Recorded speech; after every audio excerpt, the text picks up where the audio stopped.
Good afternoon. Welcome to this Wednesday edition of Wire to Wire alongside Racing Rachel. Hello, track announcer John G. Dooley. Great to have you with us here today. We've got 9 races on tap, including, Rachel, a couple of premier races. Oh my gosh, yeah, really looking forward to the Indiana First Lady Handicap, and that'll be followed by the boys and the Governor's Handicap. So 9 races in total, weather-wise, another summer day here in the state.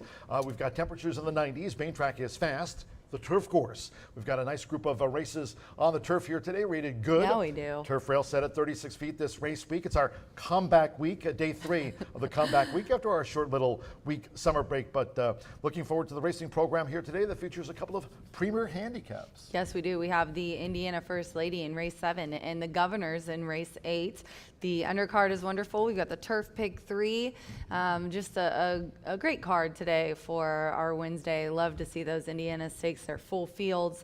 Just very excited to see how today goes. I'm pretty excited. I think we've got a chance. And we're also doing Grace and Grass Challenge on races 3 and 5. So just a really, really exciting day today. For a good cause, that, the Grace and Grass Challenge. But of course, weather-wise, we mentioned temperatures in the 90s. We know our track conditions. But for the forecast for the rest of the afternoon into the evening hours, and even looking forward to tomorrow's Thursday card, let's head downtown. Check in with Chris at WRTV6. Chris, how's the forecast looking for us here at the Shoe? From Indy's streaming news leader, this is a WRTV update. It's another very hot and humid afternoon as temperature readings climb to the upper 80s and low 90s. With the humidity, it'll feel like near 100 degrees. A lot of sunshine to be had. We'll work in a couple of clouds here and there, but skies look dry to the afternoon. It's late tonight and into tomorrow that will bring some rain chances. So if you're back tomorrow, scattered storms and showers, mostly up front. But a much cooler air mass is the bigger update here. We'll have readings in the mid to upper 70s in the morning and then dropping through the afternoon into the mid 70s. So a whole new air mass in place tomorrow. We'll keep you posted. For now, John, back to you.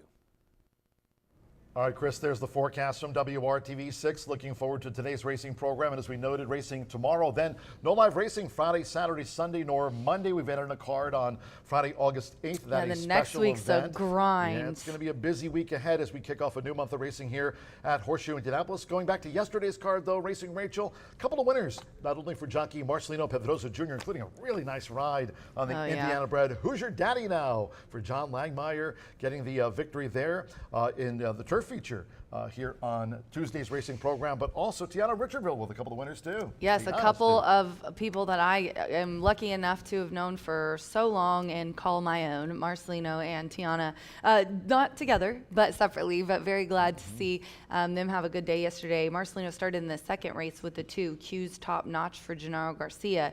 Both of these horses that he rode yesterday were over $10, one of our top jockeys.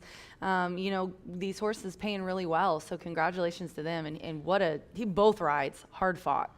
Ashkenazi was coming in from Churchill Downs, where she was a winner at second asking, took on the boys here. Wedge was a winner on debut here, so too is this horse. Q's Top Notch, Gennaro Garcia, Marcelino Pedrosa Jr., Q's Top Notch, now 2 for 2 here at the Shoe. Yes, very nice. I like how you said that. Let's go next to the 7th race, and this is, like you said, just what a ride. Who's Your Daddy Now coming up the rail. On the far outside, you had some late challengers looking to close down that speed. Covert Law, by the way, at 12-1, ran on gamely. Stayed on to finish second to back of Who's Your Daddy Now. Covert Law, then came the rest. Barricade was in the Rapoli Stable Silks, getting into third close to home. But it was Who's Your Daddy Now, the lawnmower, coming up the rail to give Marcelino Pedrosa Jr. uno, dos on the Tuesday card. And then let's take a look at Tiana. So you guys got to look at, she's one of the favorites in one of these stakes races. She's been here forever and much appreciated that she's got some younger, talented horses. I feel like the last few years she's been building up to this. So finally a nice double for her with Gagliardi. I had this one on top. I really liked it. Dug the heels in, did Gagliardi. Vino Caldo came charging up on the outside, tried to reel Gagliardi in. Gagliardi said no. Just hang on. Yep. That horse knew that it needed to be in the lead and just kept stride for stride matching the horses behind it. And then we'll go here to her next win, which was Forever Greedy. And she really, really likes this horse. She said he's one of the barn favorites. So they were happy to see him fit into this race and win here on the dirt. Look at him, way he's stride now. Make some money with Forever Greedy. Looks like he's feeling good. Selfishly, feeding him the good stuff. He was selfish, winning by only 7. Oh, yeah. Forever Greedy. Yeah, he was very selfish. That was a very cool name. She always has the cool names. She says that she's going to name one this year after me. It's hard to be pretty. They were making fun of me the other day. So now McLaughlin let's is look. in today, too. McLaughlin's in today. I don't think that one was named after me, but I'm going to take it. I'm going to pretend that it was because I don't know the connections, but that's my hunch play today. Racing Rachel's part of the Grayson Grass Challenge. Yeah. It's on today. We've got the course rated good. Turf rail set at 36 feet. As I mentioned, day 3 of our comeback week after that short summer break that we had here at Horseshoe Indianapolis. Of course, casino open 24/7. But on today, races 3 and 5 will be the contest races, and a terrific lineup, really. Yeah. All-star group of handicappers, including Nick Luck, based over there in the UK. He was covering Glorious Goodwood today. 100 to 1 plus shot. Look at the Sussex Stakes. I know. I'm not shocked. He pulls that stuff off all the time. Field of Gold was, by the way, Field of Gold was a big favorite, a Group 1 winner over in Europe, without a doubt, at least to me and Frank Miramati, obviously, and a lot of others. Sovereignty is the best 3-year-old now on the entire planet after Field of Gold. We were just talking about that on FanDuel yesterday. Gold. So thank you very much to everyone who's participating. Just a quick overview of how this is going to work, and please go. We do this.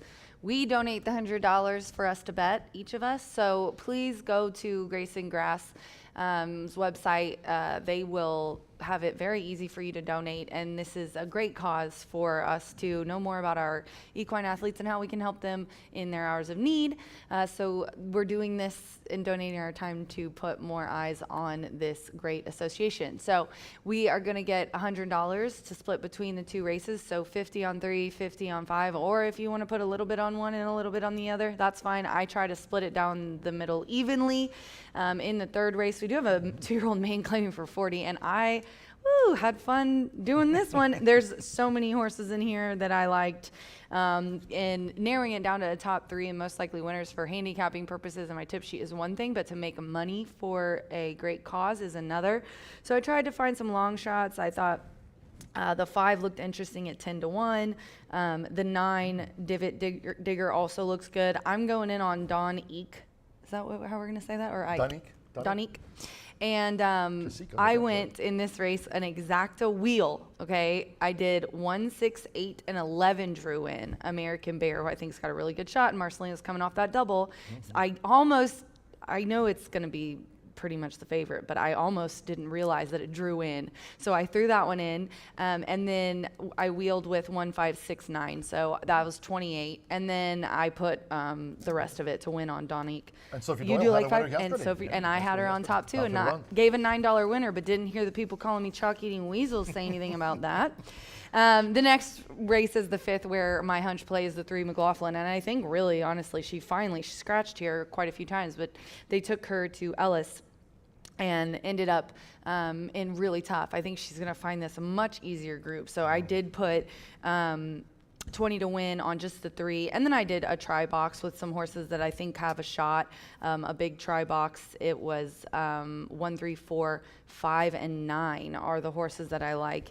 I think, the 3 and the 4 are a little bit of long shots. I love when Tom Amos is running here again, one of my favorite guys. But McLaughlin's in that race. So I did put $20 to win on her. So I have 1, 5, 3 in that race. So hopefully we can make some money. And then we also have 2 stakes races to talk, or handicaps to talk about as well. So I spent most of my morning handicapping and making a million key plays for Grayson Grass and my tip sheet. McLaughlin's a rich gal. $300,000 buy. She was. She is bougie, unlike me. Very bougie. My broodmare fee is a nickel. Hers is 300. I'm a good old. I think it was Eric Donovan. Eric Donovan yesterday goes, "How bougie are you going to be?" And I'm like, "Bro, do you realize I have a blow-up pool in my front yard? I am a redneck pretending to be classy." Speaking of Brian Aragoni, he's also part of the Grayson Grass Challenge, along with one of our good friends there, the Baby Shark. Jenna Otten from Scioto Downs. I think she's graduated. I've got to stop. She says I have to stop calling her that. So Miss Jenna Otten, Fox Sports standard, but she crushed it last year. She beat me. I was joking with her. I'm like, "Are you going to do that again next year?" And she said, "I beat you, didn't I?" I was like, "Okay, girl." Man. So yeah, she's feeling her oats. Let's see how she goes here today. Didn't even ask me for any advice. Hasn't said a word to me. 1 year removed. Yes, I put her out in the ocean like a baby shark, and they are born swimming, and she is Doing well. Hope all of you horse players and handicappers do well. Today's contest for all of you on track. So if you're joining us here in the clubhouse or maybe the first floor OTB, wherever you're taking the races in here today, do stay hydrated with temperatures in the 90s. Yes. But today's on track contest, it is Racing Rachel's Warriors. Maybe you're betting McLaughlin in the contest, but you have to be here on Yeah, the you track. to can. take That's part. the contest races. On track. 3 through 7. This is one of our only ones that is on track. Very few. Because there's a $2,000 final. And the main reason is only the people from each week that won can participate in the finale. There's a weekly prize of $175.25. So please head down to the program stand if you're here to play Racing Rachel's Warriors. You mentioned Jenna talking about Scioto Downs. How about our sister track in Anderson talking about Hoosier Park? They've got a big night coming up. We'll be a part of it. Fox Sports. We're going to be Friday night, August the 8th. We'll have a special post time, 6 o'clock. Silks and Roses, a terrific event. It's going to be staged here on Friday, August the 8th. Again, next week we'll have no running racing here. We won't be running on Monday. We've added this card, special event, and our races in Hoosier Park, part of Fox Sports. Yes, we're very excited to be on there. JJ from the Pacers will be here. I was texting him yesterday. Jeremiah Johnson. Yeah, Jeremiah Johnson. I said it's going to be funny because I'm going to be on Fox Sports all night and you're going to be on the simulcast. So we're kind of like flip-flopping jobs here. both. But yes, you are. We are going to be giving away lots of wonderful swag. We're going to have flower bouquets, $10 for 5 stems. All proceeds benefit Indiana Women in Need. Shout out to Terrell and everybody in our maintenance group. They made us painted us a cute little cart because we were trying to find someone to do this, and we thought, why don't we just do it ourselves? Darby leaving her brainchild here and then leaving me for IU. But yeah, we're going to do that and a lot of other fun stuff. So please join us on Friday, August 8th. It's a 6 p.m. post in conjunction with our sister track, Hoosier Park, for, as you said, Dan Patch. And then when the card wraps up, just stick around. Horseshoe Indianapolis Casino open 24/7. Maybe head to the sports book, put some bets on, because we'll be back bright and early the next day. We All will. quarter horse card on Saturday. That's August the 9th. That'll kick off at 10:45 a.m. after the Silks and Roses Friday night event. Eric's really setting me up for failure with this one, making me work till 11. The person who has 2 kids but hates mornings has to get up and be on. You make a great egg the sandwich, though. I do. I make a great egg sandwich. So yes, we will be having an all quarter horse day on August 9th. So the next week is going to be just jam-packed with fun. We've had one of our interns, Darby Culliford, go back. She's heading back to the University of Indiana, so we wish Darbs well yesterday. They took part in the winners' photo. They were down there in the winner's circle, along with Tammy Knox, of course, overseeing not only Darbs, but also Riker DeWitt and Nathan Klein. He's a University of Arizona racetrack industry program. He's done great work with Nathan's Notes, and also calling races here, filling in for Racer 2.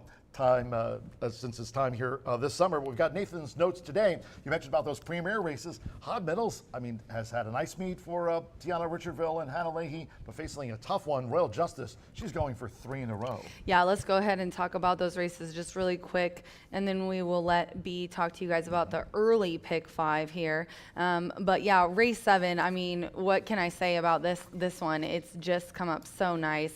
I just got early scratches, so I might be a little bit behind, but I do have the 8 being out. And then what of the also eligibles? Did you get any of those? Yep, that's what I have. Okay, so we'll talk about the 9 and the 12, who I think are the 2 obvious ones here, Royal Justice and Hot Middles. I did give a slight nod to Royal Justice, Aaron West, Justice Farms, bred and owned. Fernando is aboard this 3-year-old filly. Both Hot Middles and Royal Justice just so classy, obviously, here in this race. I did notice on Brisnet's pages that Hot Middles did get the edge on class over Royal Justice, but ran on the turf last time. Hot Middles did not like it. Getting back to the dirt, obviously, this girl's pretty versatile. I think she likes going shorter a little bit more than she does routing, but she has had success at that. With that being said, I put Royal Justice on top. Aaron West is having a heck of a meet. 83 in that last race. Now, that was on the turf in the Ellen's Lucky Star, and I have a nice little note from Nathan about that.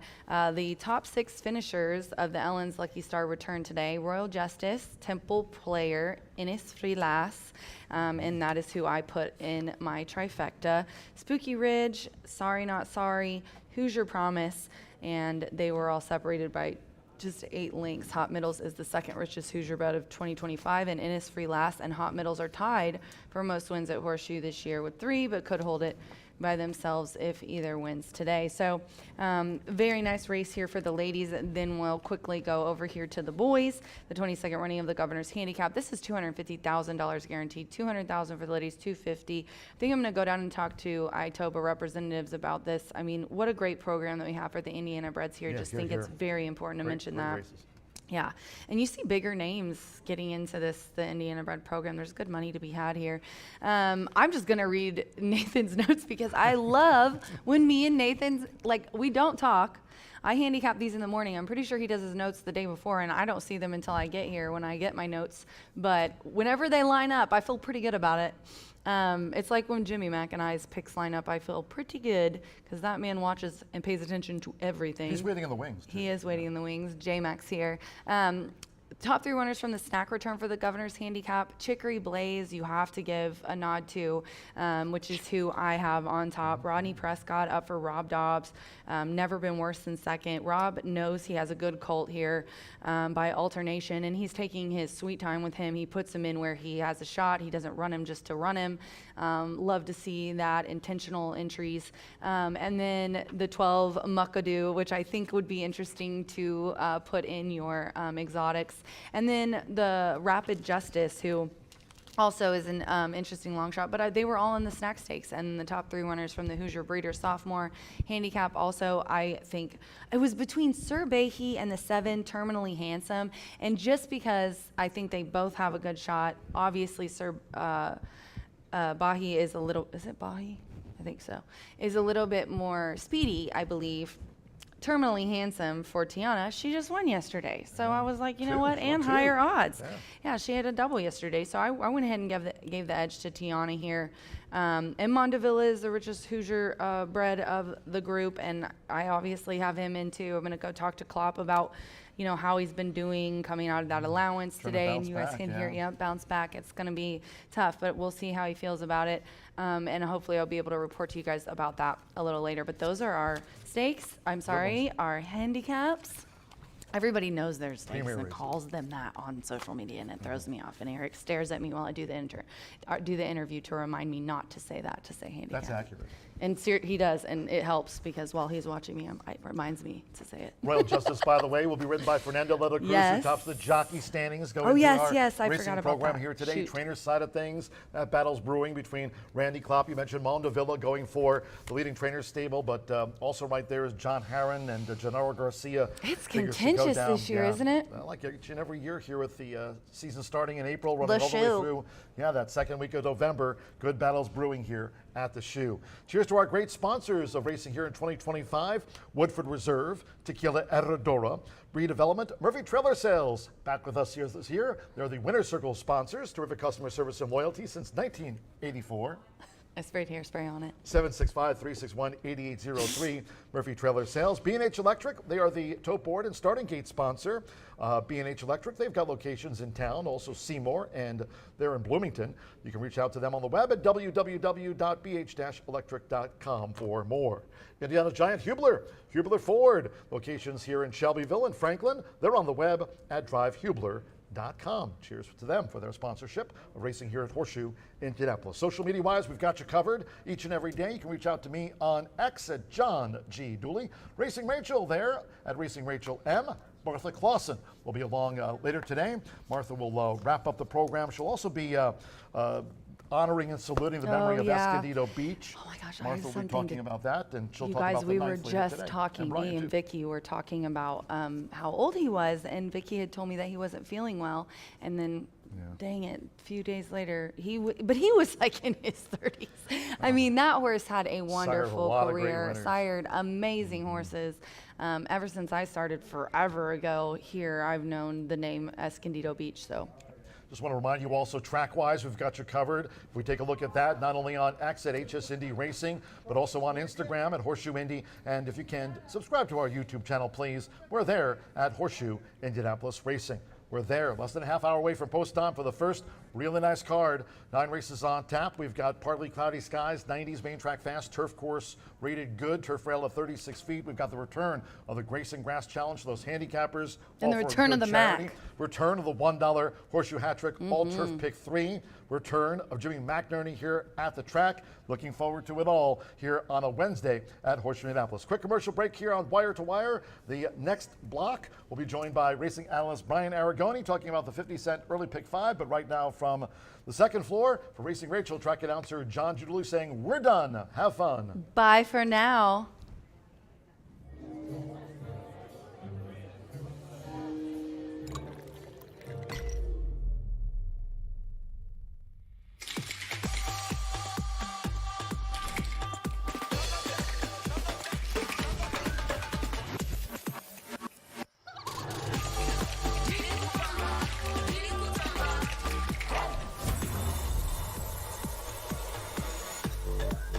Tequila Herradura. Extraordinary Jack awaits. Daniels starts here. From cave spring water to sugar maple charcoal to smooth Tennessee whiskey.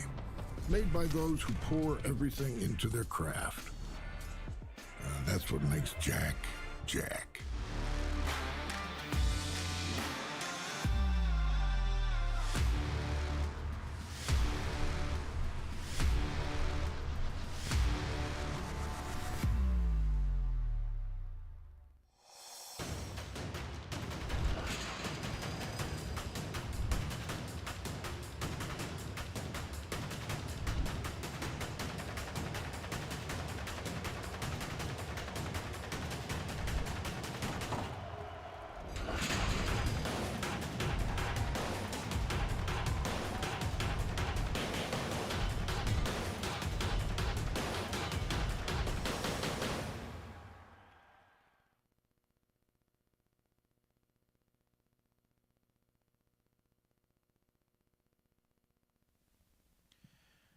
Welcome back to Horseshoe Indianapolis on a stakes day, or excuse me, a handicap day here at Horseshoe Indianapolis. I strive to be accurate, and these are a couple of very nice handicaps given away almost well over $500,000 in purses today throughout the card. So a very intriguing day here at Horseshoe Indianapolis with 3 turf races and 8 thoroughbred races. One nice quarter horse event. But let's take you through these first 5 races. I'll give how I'm going to play my pick 5, how I'm going to structure my pick 5 ticket, but more or less just analyze the first 5 races briefly today before your Wednesday hump day on a handicap day here at Horseshoe Indy. Scratch number 2 out of the first race, and I think 2-year-olds on the main track, some of them trying it for the first time. You've got some horses with experience that didn't return victorious. This race looks wide open, in my opinion. I know the 8's favorite in lukewarm fashion at 5-2, but this looks like a challenging race. You've got a couple of first-time starters who might be able to pop at a price, including Speedy Spirit for Antonio Duran, Rodney Prescott, veteran rider who does not need to get aboard a 2-year-old, in my opinion, unless they are live and he wants to be aboard. And so that is intriguing to me, along with Mystic Justice, Gennaro Garcia, Marcelino Pedroza Jr., 7-1 on the board. But you really got a ton of unique horses in here. And right now, the first-time starters are taking the majority of the action. The Lowers are going to send out their homebred in Happiest Moment for Alberto Burgos. Hopefully that 2-year-old colt by Good Samaritan can live up to the hype. Happiest Moment, trying to provide some pleasure to the owners. And then Young Angus, certainly a name that John will want to be careful with. Joe Ramos going to be calling the shots in here for Rodney Prescott.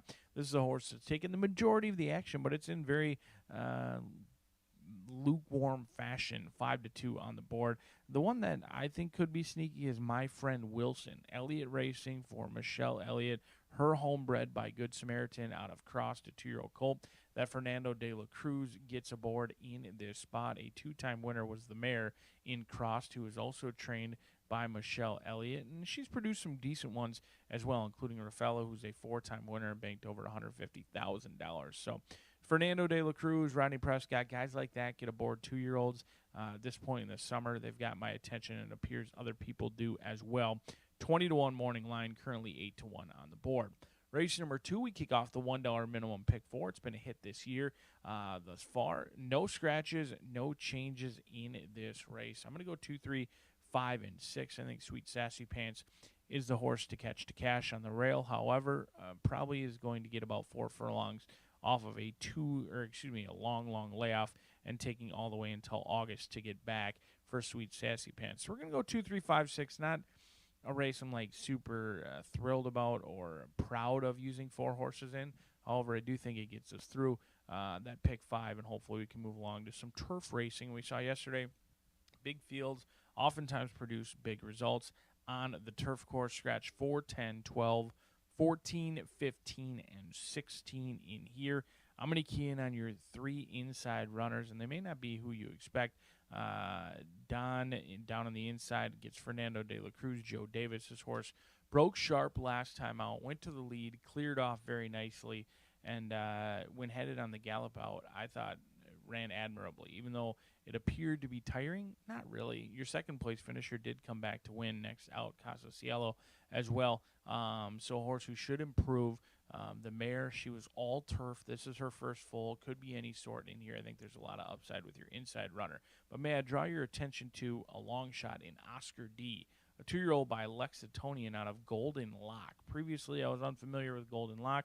Little did I know she was 0 for 12, but she had 6 second-place finishes, and she did most of her best running on the turf course for George Leonard and raced in some tough races, even though retired a maiden, did race at Churchill, Fairgrounds, Ellis Park as well. This is the first full, and I think Oscar D could be in for a wake-up call on the turf today with a surface change and gets a great turf rider in Alberto Burgos.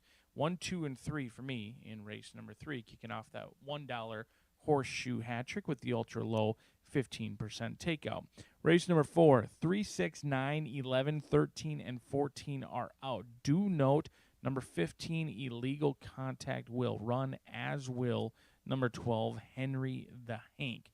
Those 2 will run. However, if things go how they look on paper, they're all going to be running for second because Mitch appears to be the real deal. This 3-year-old chestnut gelding by Matoli absolutely dominated on debut June 25th. It was a sloppy racetrack. I don't really believe it was aided by the mud.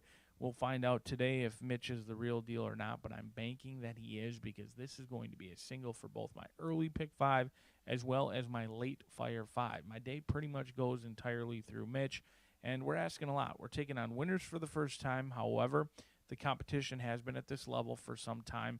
I think he finds a reasonable spot, especially with so many scratches in here. He ran like a horse who should take to added ground today. A little bit of a concern that he freaked on a sloppy track and now gets a fast track in this spot, but I think Mitch is the real deal. Race number 5, we're on the turf. Hello Angel is scratch number 7. Hello Angel is scratched. And we're going to use the 1 and the 9. Take note of this.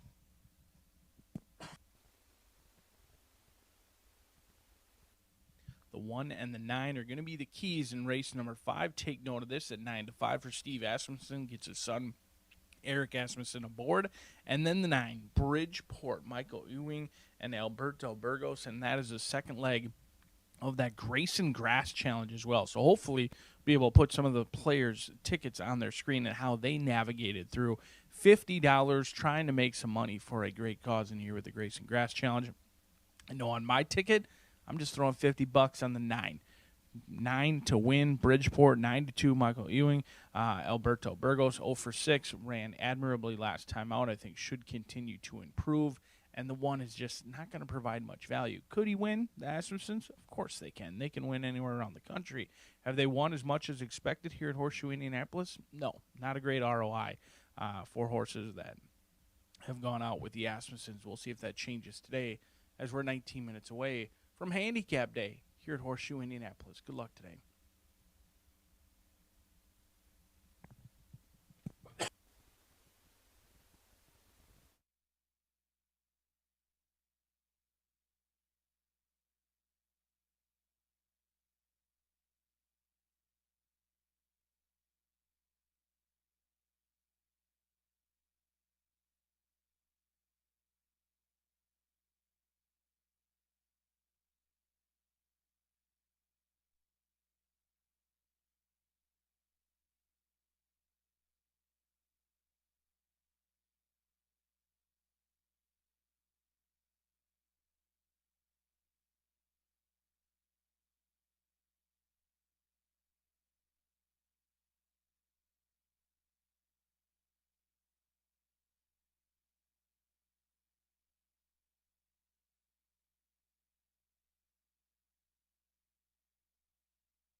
Good afternoon from Horseshoe Indianapolis. Hello now from the broadcast booth. Track announcer John G. Dooley. 9 races carded, including a pair of premier races.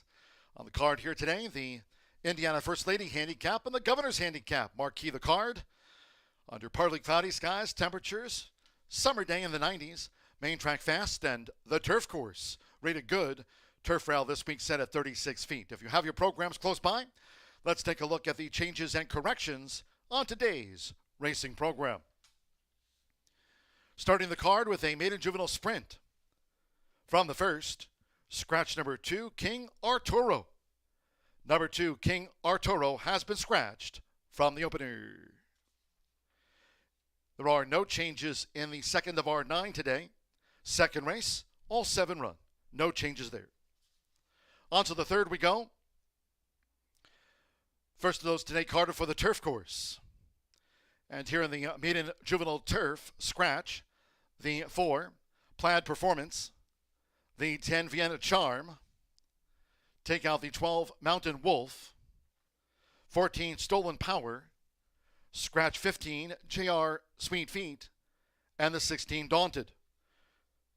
Note number 11, American Bear draws in, 13, Veneno Futuro draws in. 11 and 13 both run. Scratch the 4, 10, 12, 14, 15, and the 16 from the maiden juvenile turf. No rider changes, nor reported overweights. 8, Wishmaster. The ownership should read George A. Sharp, the lone owner of record for the 8, Wishmaster, and that juvenile will debut. Turning to the fourth, and in the mile, scratch number 3, Conference Calling, 6, 9, Questions. Take out the 9, Fervent Prayer. Scratch 11, El Michoacano, 13, Tap, Tap, Tap It In, and scratch number 14, Hank's a Tank. The 12, Henry the Hank draws in and will be ridden by Evan Roman. Evan Roman on 12, Henry the Hank. Number 8, 1945, a change of jockey there to Edgar Morales on 8, 1945. Again, scratch from the mile, the 3, 6, 9, 11, 13, and the number 14, plus a couple of jockey changes as noted. In the fifth, maiden fillies mares turf mile. Here's scratchy number 7, Hello Angel. Number 7, Hello Angel has been scratched. Number 2, Sugar Mama, a change of jockey to Santo Sanjor. Santo Sanjor, hoping to cash in today, riding Sugar Mama in the maiden turf. In the sixth race, maiden fillies mares turf mile. Scratch number 4, Got the Life, and the 13, Quibble. 14, What You Wished, draws in. What You Wished. The 14 will run. Scratch the 4 and the number 13 from the race card. A couple of premier handicaps on the Wednesday program. Race 7 at 5:16. The Indiana First Lady. Scratch here the 8, Miss Candela. Take out the 14, Tab Bonnet. 15, Charming Talisman, and scratch the 16, Sound the Siren. 13, Matoli Secret draws in, and the jockey will be Mitchell Murrell. Mitchell Murrell on 13, Matoli Secret, draws into the Indiana First Lady.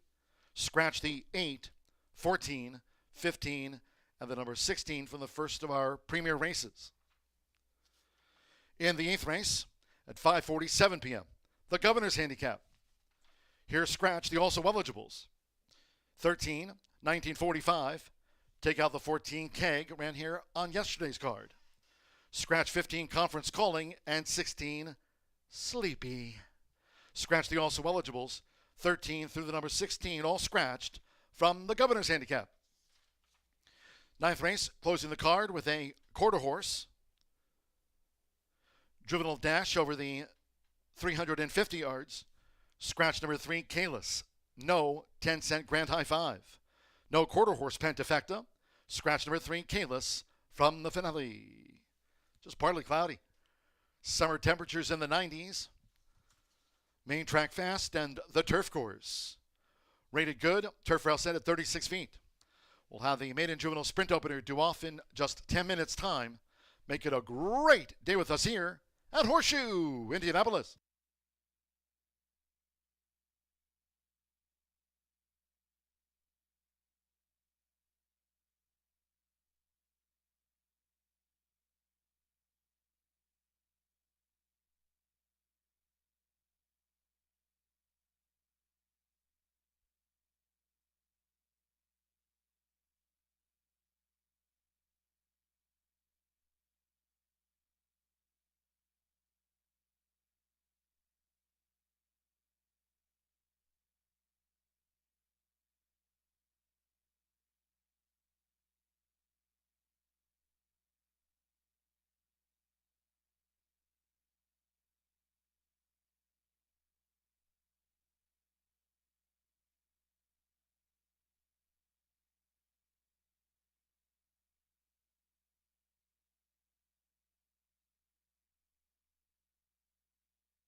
Horseshoe Indianapolis paddock judge, Brandy Bell, with the call for Riders Up.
The horses call post right now for the first race.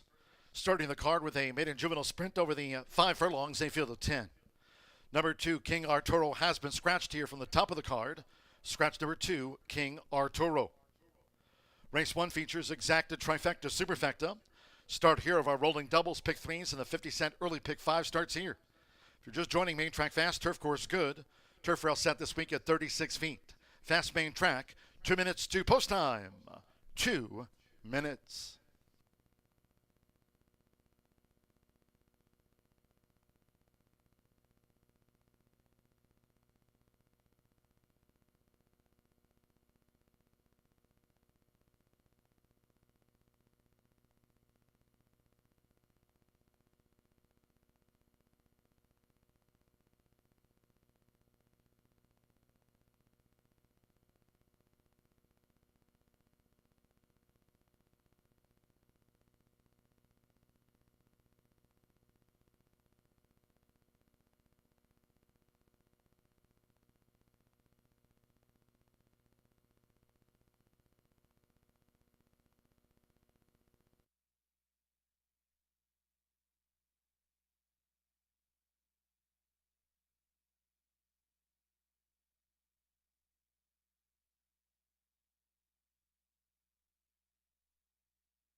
We're now staring at less than 1 minute to post time.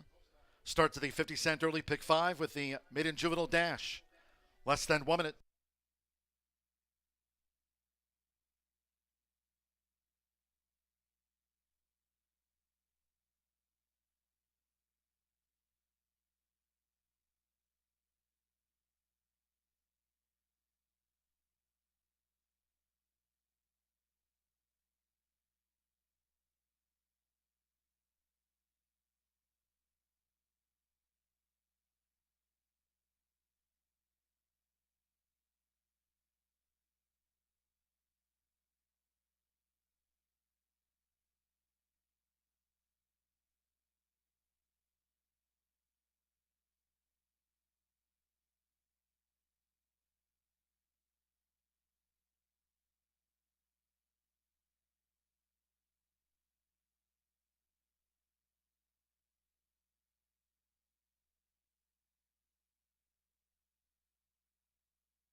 The horses are approaching the starting gate.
The horses have reached the starting gate.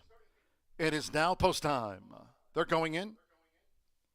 Luis Contreras with Mega Witch.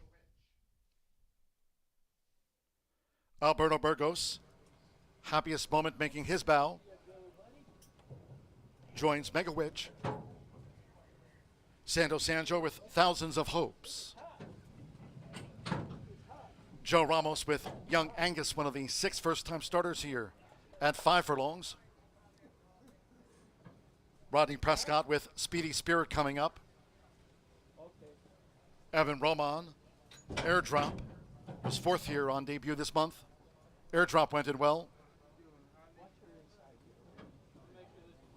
Marcelino Pedrosa Jr. with Mystic Justice. Like Thousands of Hopes, both here for Gennaro Garcia. Mystic Justice facing up to the gate. Jay Zuno, 2-1 favorite.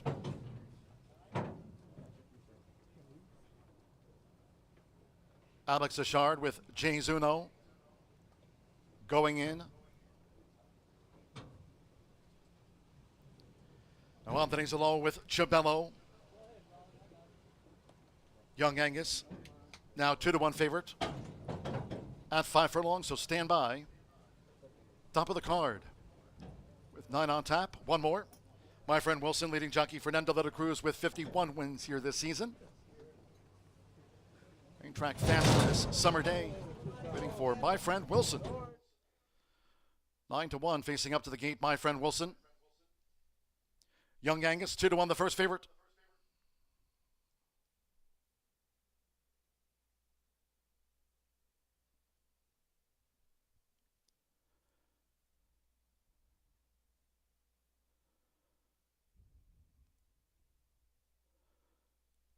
Chabello, a bit fidgety, ready to get on with it here. Chabello. Now they've just backed out Chabello. The track veterinarian at the 5 furlong start wants to take a look at Chabello. Was getting anxious there within the confines of the starting gate while waiting for My Friend Wilson to load. Chabello, okay to reload and run.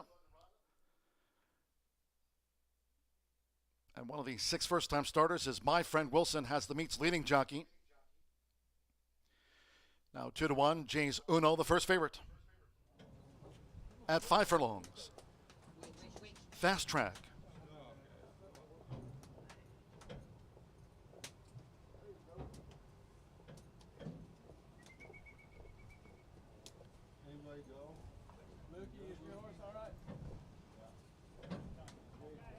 Here comes the first. They're in the gate.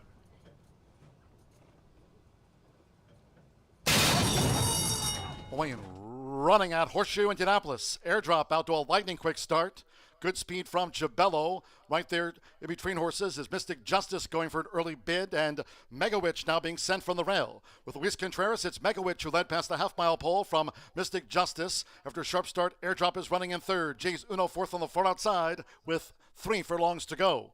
Then detached from this leading quartet, 6 lengths back to Thousands of Hopes, joined out wide by Young Angus, who's looking to come with a bid around Chabello. Then My Friend Wilson, farther back to Speedy Spirit, who's running second to last, and Happiest Moment trails here in the Wednesday opener, 22.76 for the first 2 of 5 furlongs as these maiden 2-year-olds turn for home. And here's Jays Uno in the red blinkers, who's coming with a full head of steam for Alex Achard, and Airdrop is right there toward the inside. Airdrop and Jays Uno, and here's Young Angus, who's just picked them up for Joe Ramos, the son of the player. It's Young Angus pulling away with aplomb.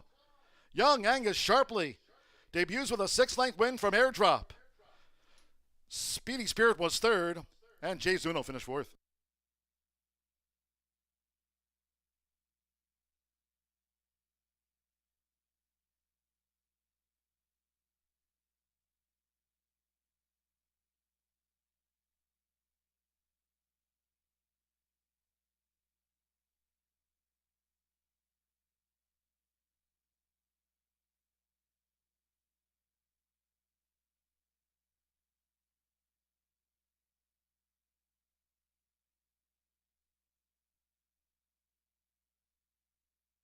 $59.82.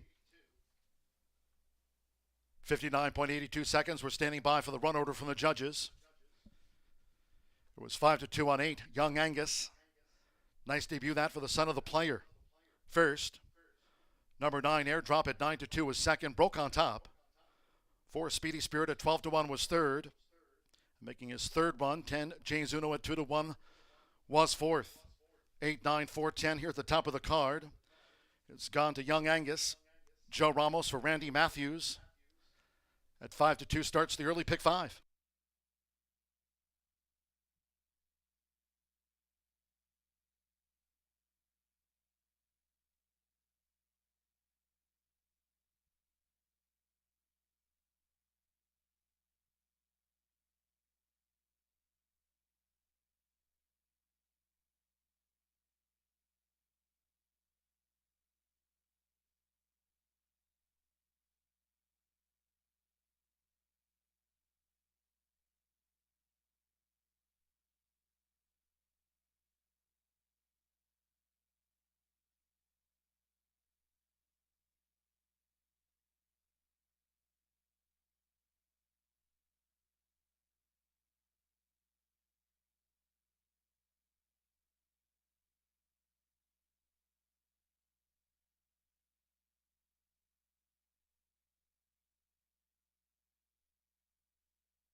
Race 1 official.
In the Murphy Trailer Sales Winner's Circle, the 8 Young Angus debuts on top under the hands of Joe Ramos.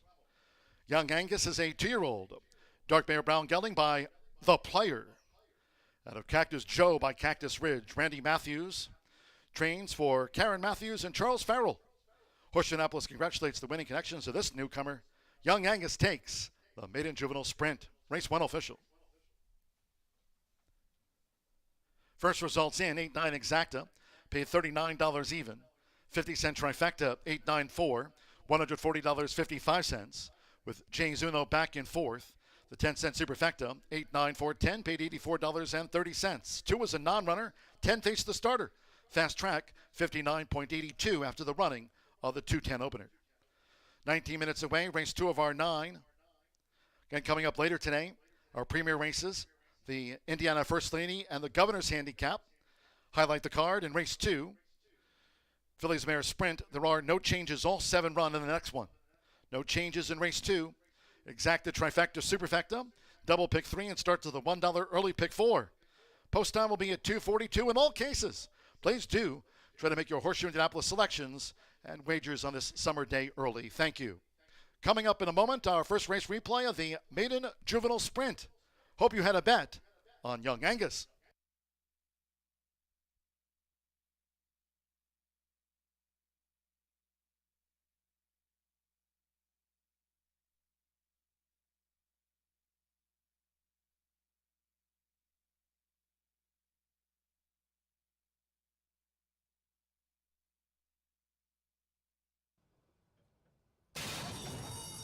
Away and running at Horseshoe Indianapolis. Airdrop out to a lightning quick start. Good speed from Chabello. Right there in between horses is Mystic Justice going for an early bid, and Megawitch now being sent from the rail. With Luis Contreras, it's Megawitch who led past the half-mile pole from Mystic Justice. After a sharp start, Airdrop is running in third. Jays Uno fourth on the far outside with 3 furlongs to go. Then detached from this leading quartet, 6 lengths back to Thousands of Hopes, joined out wide by Young Angus, who's looking to come with a bid around Chabello. Then My Friend Wilson, farther back to Speedy Spirit, who's running second to last. And Happiest Moment trails here in the Wednesday opener, 22.76 for the first 2 of 5 furlongs as these maiden 2-year-olds turn for home. And here's James Uno in the red blinkers, who's coming with a full head of steam for Alex Achard, and Airdrop is right there toward the inside. Airdrop and James Uno, and here's Young Angus, who's just picked them up for Joe Ramos, the son of the player. It's Young Angus pulling away with aplomb. Young Angus sharply debuts with a 6-length win from Airdrop. Speedy Spirit was third.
Young Angus sizzling in the opener there for the Connections. Really impressive performance on debut. That one, of course, by the player out of that good mare Cactus, Joe Homebred, swishes in the first, and bright future is bright for that young 2-year-old Indy bred. Race number 2 coming up in just about 9 minutes. This is a filly and mare first level allowance race. These are for sired Indiana bred girls to sprint 5.5 furlongs. We do have a field of 7 here with no program changes to go 5.5 on that fast main. And it does kick off the early $1 pick 4. Number 3, Luna Diva, is one of 2 in here for Antonio Duran, and I think is the better of the 2, although her stablemate did win on debut here last year in the slot. But Luna Diva, I think, has been facing pretty good company, and I think she's going to get a favorable pace setup. I think the race is loaded with an abundance of speed, especially directly to her inside. I think the 1 and 2 has to go, and I think Luna Diva can let that speed go, even from the outside, maybe cross and clear, and just sit a good trip. And then when called upon, close with a rush. She comes out of that race in behind City Prayers from the Heron Barn. City Prayers, of course, is a stakes place filly, won that race easy. Liz's Legacy is in the First Lady handicap today, and is, I believe, the horse to beat in there. She's going to be a price, but she's my top pick. I think she's begging for more ground. So this one's been keeping good company. She was 3rd last start. The time before, back on May 22nd, she was 3rd beating the length, and she was the best horse that day. She had a nightmarish trip, but did show some tenacity, as you see Tony tightening up the undergirth there on number 3, Luna Diva. Again, I think the pace is going to set up perfect for her, and 3 to 1 I think is a huge price here on this daughter of Santiva. Now, I spoke about the 1 horse having speed and breaking down towards the rail is number 1, Sweet Sassy Pants. She's currently 3.5 to 1 on the board as Grant Forster takes over the training duties here. And this one hasn't raced since last year, but on debut back in 2023, she ran 2nd. I ended up breaking her maiden here. That was against Open Company. Came back and broke her maiden 2 starts later convincingly. They put her away for the year and came back last year. She raced here 3 times to start the season, 3 times 3 seconds. And then her last race after being off since July back in October, she kind of showed speed and stopped. They put her away for the year, and she comes back with a beautiful work tab here. Dating all the way back to June 10th, she's had 6 works, multiple bullet works. In fact, I think 4 bullet works. 2 of those were the second best that day, but seems to be training very forwardly here for Grant. And Marcelino Pedroza, with a couple of wins on the program yesterday, has the call. And she looks the part. You've seen her being led around the paddock there by Kenny, and Sweet Sassy Pants really tucked up. She appears ready to go. Grant Forster, a very, very good trainer. We don't see him a lot up here. He races mainly in Kentucky and Louisiana, but great horseman there is Grant and Sweet Sassy Pants. I like that she's taking some support. She's 8 to 1 morning line currently right now, 4.5 to 1. The only thing is she's drawn to the inside with speed directly to the outside of her. But I think she should stay around for a fight. And if she can put her form back to last year's races, those 3 seconds, I think she has a license to win this race. Now, number 6, Unbridled Sabbath. This one just won in her most recent start for the Red Hot Barn of John Heron, who's currently sitting 2nd in our trainer standings. Evan Roman has the call, and Evan's been heating up here as of late, the last couple of weeks here. He's had multiple days with multiple wins on the programs, and this one just broke her maiden last start, where she made every pace in the slop back on July 15th. And the time before, she was 2nd in behind a horse in here who's probably going to go off favorite, number 2, Prayer's Beauty. I just think the race is at too much speed, but I do think Unbridled Sabbath, I don't think she's quick, is the horses to her inside. I like her to get a part of it. She's well drawn to the outside. She's on her toes in the paddock, as you see that gray sophomore filly there. But I think being drawn to the outside, she has the options to let the speed go. I think 5.5. I don't think she has the speed to go, but I think she has the speed to stalk right off of them. She should be able to cover Luna Diva up, and if she can get first run on Luna Diva and keep her pinned in behind horses, maybe she can loop up and run on by him. She's going to be a square price right now. She's 7 to 1 on the board, and I think she's worth using. If you're playing a bet in here like the $1 pick 4, which has been having huge returns here, I think it's a filly that he have to use. She certainly looks good in their paddock. I like to see her ears up. She's just taking it all in. She's not overly hot, and I think it's definitely one that you have to use here. I'd probably spread out and use those 3 here, 1, 3, and 6 for me here in race 2. Again, that $1 pick 4 with that low takeout kicks off here in just about 5 minutes. We're about to get riders up orders. Again, race 2, 3, 4, and 5 starts at $1 denomination. Pick 4. Get involved. Good luck.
The horses coming onto the track now for the second race.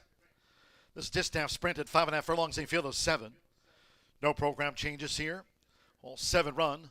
Exacta, trifecta, superfecta, double pick 3 starts with a $1 early pick 4.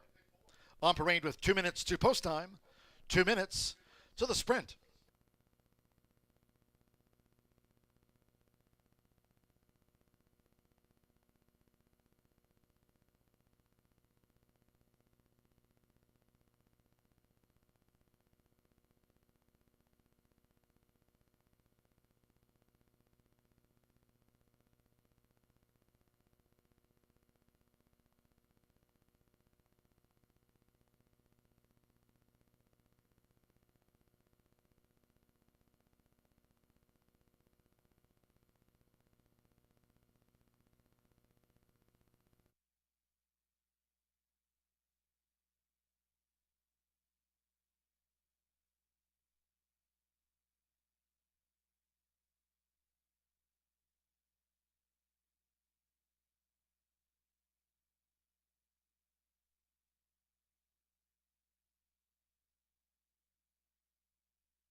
We're now less than 1 minute away from post time.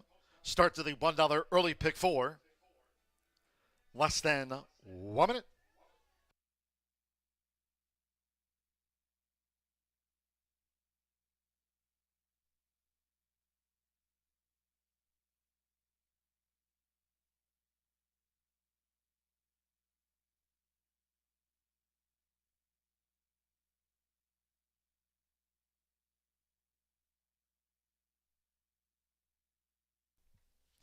The horses are approaching the starting gate.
The horses have reached the starting gate.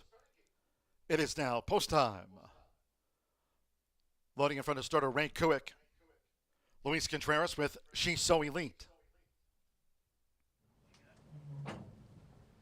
Fernando de la Cruz with Sakura's Quest. Like She's So Elite, both here for Randy Klopp in the sprint. Marcelino Pedrosa Jr. with Sweet Sassy Pants joins.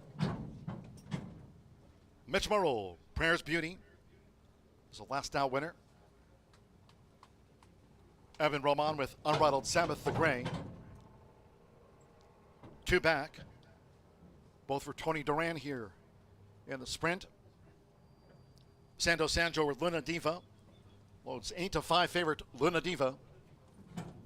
One more Rodney Prescott with Me Caprashuda. At 5.5 furlongs. Seconds of the day, they're in the gate.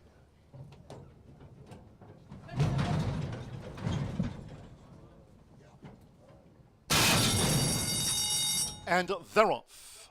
Even start. Fast start for Sakura's Quest. Right there, Prayers Beauty. And here's Sweet Sassy Pants, who's making a dash for it from the rail for Marcelino Pedrosa Jr. Sweet Sassy Pants speeds the lead from Prayers Beauty, staying close. Sakura's Quest, Bloke Sharpen is running in third. Then toward the inside is Luna Diva fourth with her bid. She's So Elite in the Navy Silks. Mika Prosciutto is wide from post 7, and the gray Unbridled Sabbath trails. They round the far turn that way, the quarter, 22.09 seconds. Sweet Sassy Pants. Sweet Sassy Pants spearheads them, coming toward the top of the stretch. Prayers Beauty now launching a bid, and right there is Sakura's Quest. And then on the far outside, Meet Caprasciutto as She's So Elite between horses. Unbridled Sabbath up a spot, and Luna Diva is last. Heads are turned for home at Sakura's Quest. Sakura's Quest, the leader for Fernando de la Cruz, down toward the furlong grounds, with a 3-length lead now on Prayers Beauty at Sakura's Quest, reaching out for the final 16th nicely. Then She's So Elite with Unbridled Sabbath, and toward the inside, Luna Diva. They're close to home. Sakura's Quest has finished them off. Sakura's Quest gets the result by a half dozen lengths. Prayers Beauty was the runner-up. Unbridled Sabbath gained third. She's So Elite back and forth.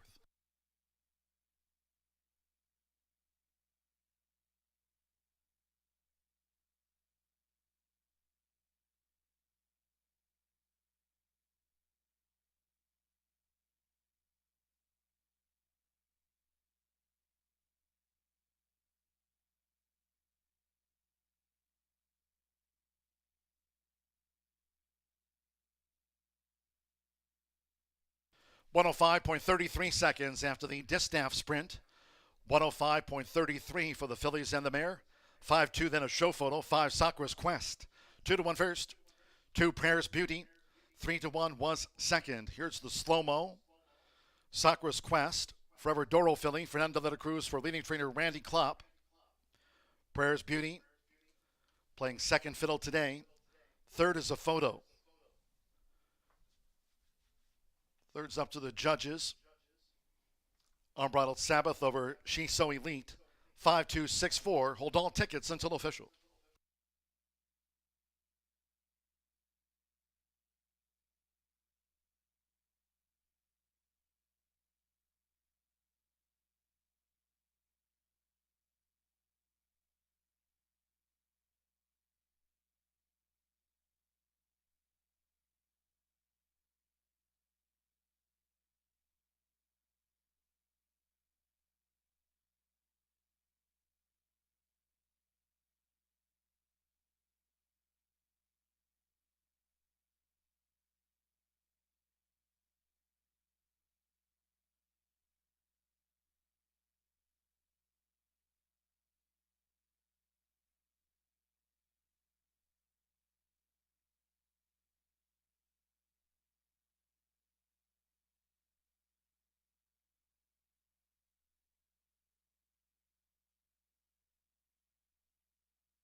The result of the second race is now official.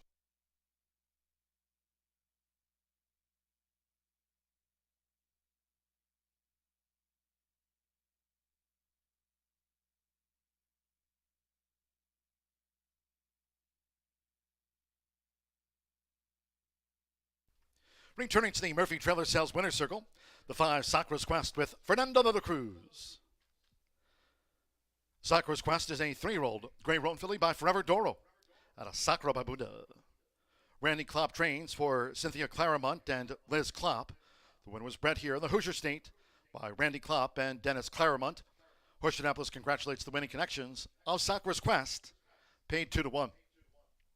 Results in after the Distaff Sprint, 5-2 exacta, $35.20. The 50-cent trifecta, 5-2-6, $32.10. 8 and 5 the opening double, combining Young Angus with Sakura's Quest, $44.80. She So Elite ran fourth in the sprint, 10-cent superfecta, 5-2-6-4, paid $63.31. All 7 ran, fast track, 105.33 seconds.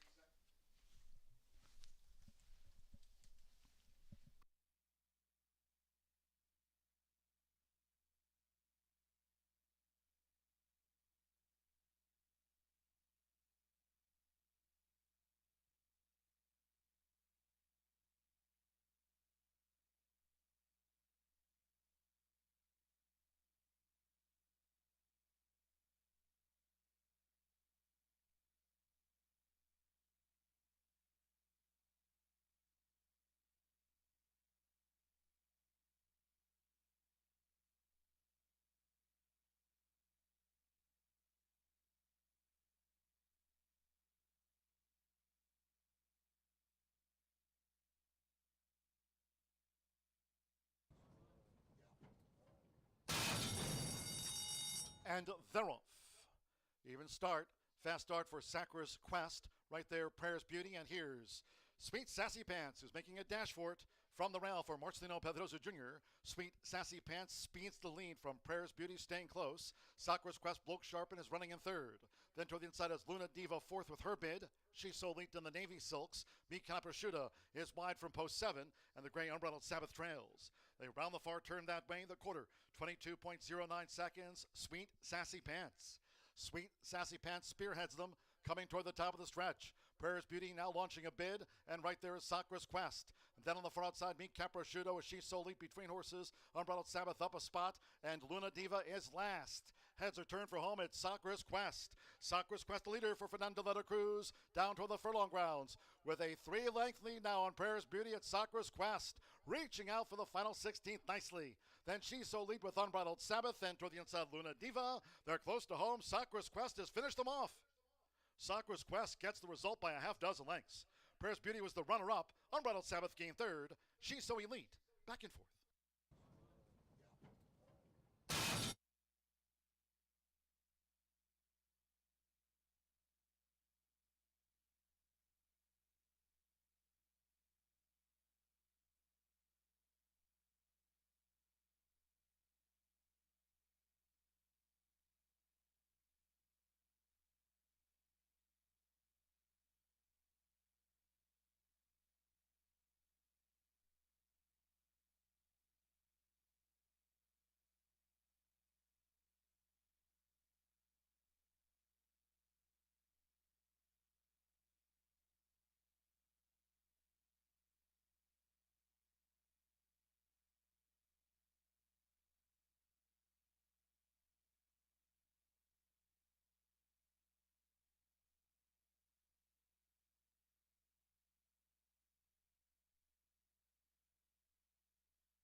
Mark your calendars. It's Silks and Roses Night Friday, August 8th at Horseshoe Indianapolis.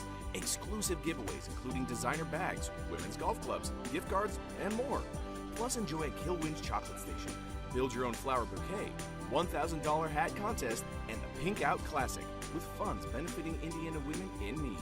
Join us for Silks and Roses at 6 p.m. Friday, August 8th at Horseshoe Indianapolis, located off I-74 at exit 109 in Shelbyville.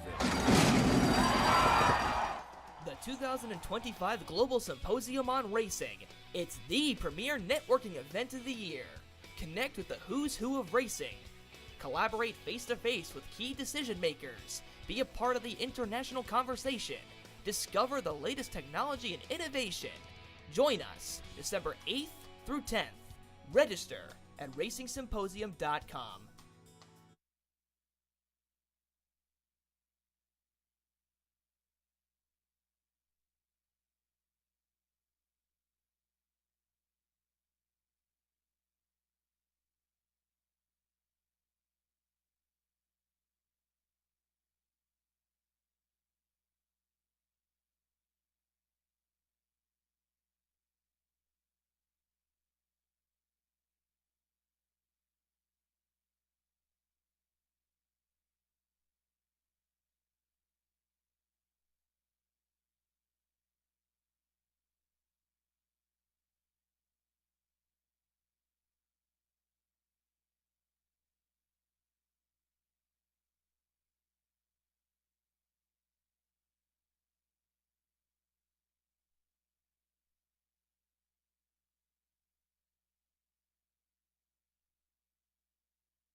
Minutes away from race number 3 as we inch ever so closely to those handicaps and the late flyer 5 as well. But kicking off, $1 horseshoe hat trick in here. 2-year-old maidens going 7.5 furlongs on the turf course in this spot, on a good turf course. That rail setting at 36 feet. Do scratch numbers 4, 10, 12, 14, 15, and 16 out of this event. And I'm looking to go to the inside runner in here, number 1 for Joe Davis and Fernando de la Cruz, as Joe Davis owns and trains this 2-year-old colt by a stern 0 for 3 with 1 third-place finish to his name. We'll see if he can get the job done in this spot. He's trying the turf for the second time today, and we'll see if he can get the job done in here. Second start on the turf should be a good one and an improved one in here, because this is a horse who broke sharp, went to the lead, cleared off, and fought on willingly once headed, and did gallop out well. So it didn't seem to be a tiring issue by any means for this horse, a good-looking gray in this spot. Joe Davis owns and trains the top selection co-favorite. The 2 is Oscar D. This 2-year-old chestnut by Lexingtonian is 0 for 1, lightly raced, was never seen on debut. However, that was on the dirt. Everything can change for this Indiana bred taking on Open Company. Now, there's plenty of Indiana races on the turf, so it is interesting to me that this horse is going to the turf today as an Indiana bred against Open Company. Alberto Burgos is going to be calling the shots for Bob Dobbs, and I think there's just upside. The mare, Golden Lock, she finished her career a maiden. She was 0 for 12. She had 6 second-place finishes. She never won, but her best races came on the turf, and she ran against some tough customers as well. Churchill Downs, Ellis Park, Fairgrounds, and she's also by Midas Touch, who could handle the turf himself and was very good on the turf overseas as well. So this is a horse who's got breeding for the turf course, was never seen on debut, now an Indiana bred taking on open company. We've seen Gennaro Garcia use that move a lot. If an Indiana bred's taking on open company, typically you would think that it's a bad sign. However, more often than not, they have been cranked and ready to rock and roll. There should be improvement with Oscar D. We'll see if it's enough to hit the board in this spot. 13-1 on the good-looking son of Lexingtonian. The 3 is right next door on the starting gate. It's as easy as 1, 2, 3 for me. Junior Jimmy. Joshua Morales is going to be calling the shots in here for Jose Casares. 0 for 2, lightly raced. Another one who they actually wanted to debut on the turf. They were rained off, got on a fast track off turf, and hit the board at 35-1 on debut. But it was noted that they wanted to be on the turf all along. Then they came back and entered going long on the dirt. So somewhat of intriguing, maybe, and it was the race book or the conditions that forced their hand, but they entered 5 furlongs on the turf. Then they went long on the dirt, wanting to be on the dirt, and they finished third again. They actually beat half the field home. My notes indicated that they moved up very well on the turn, just could not sustain the bid. They're by a mare who was 0 for 2, but both of her starts were on the turf, and she's produced 12% winners on the turf, including one of them with a 91 Beyer speed figure on the turf. Very impressive Mr. Meister, who is a 3-time winner on the turf. Junior Jimmy deserves a look in here at a price. 5-1 on the board. A wide open betting event in here. We've got some first-time starters mixed in with some horses with experience. A lot of the action's going to Brendan Walsh's Struck and Evan Roman. We'll see if the firster by Kitten's Joy can get the job done. That one's got some excellent breeding as well. A half to New Year's Eve, who banked $665,000 all on the turf, but this one enters for a tag on debut. Leaves you with some questions. We'll find the answers 6 minutes away from race number 3.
horses stepping onto the track now for the third race. And the first notice today, Carter for the turf course. Rated good. Turf rail this week was set at 36 feet. Here a field of 10 in the maiden juvenile turf over the 7.5 furlongs. 10 of them start. Scratch 4, Plaid Performance, 10 Vienna Charm. Take out 12 Mountain Wolf. 14 Stolen Power. Scratch 15 JR Sweet Feet. And 16 Daunted. No rider changes overweights. Number 8 Wishmaster. Debuts for George A. Sharp. The owner of record for 8 Wishmaster is George A. Sharp. Exacta, trifecta, superfecta, double pick 3. Start here, the $1 Horseshoe Hat Trick All Turf pick 3 on the maiden juvenile turf. Getting closer to post time. Course good.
The horses are approaching the starting gate.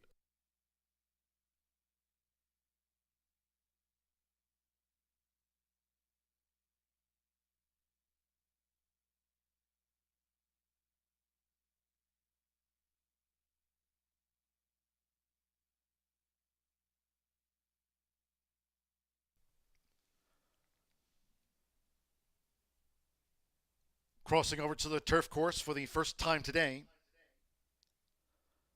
on final approach.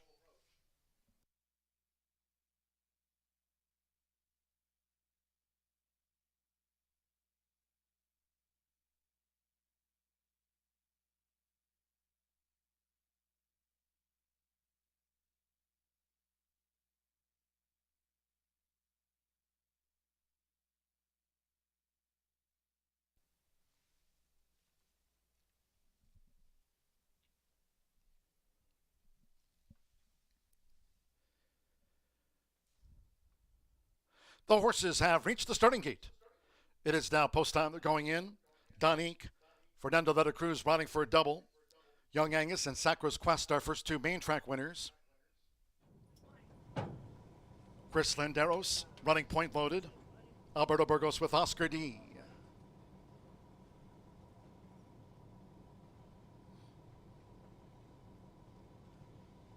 Josh Morella's J.R. Jimmy coming up. J.R. Jimmy drew 3.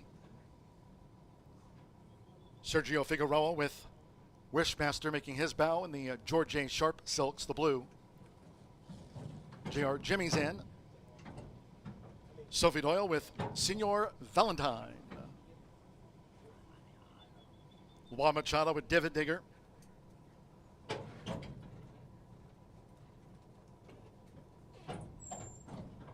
Evan Roman struck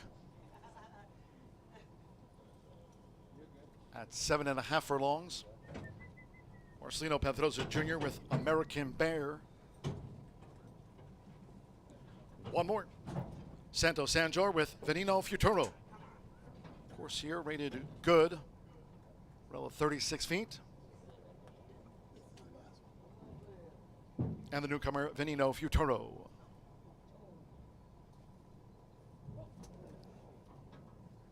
Donique 2-1 favorite. Up to 38-1 on Veneno Futuro. Start here, the Horseshoe Hat-Trick, all turf pick 3.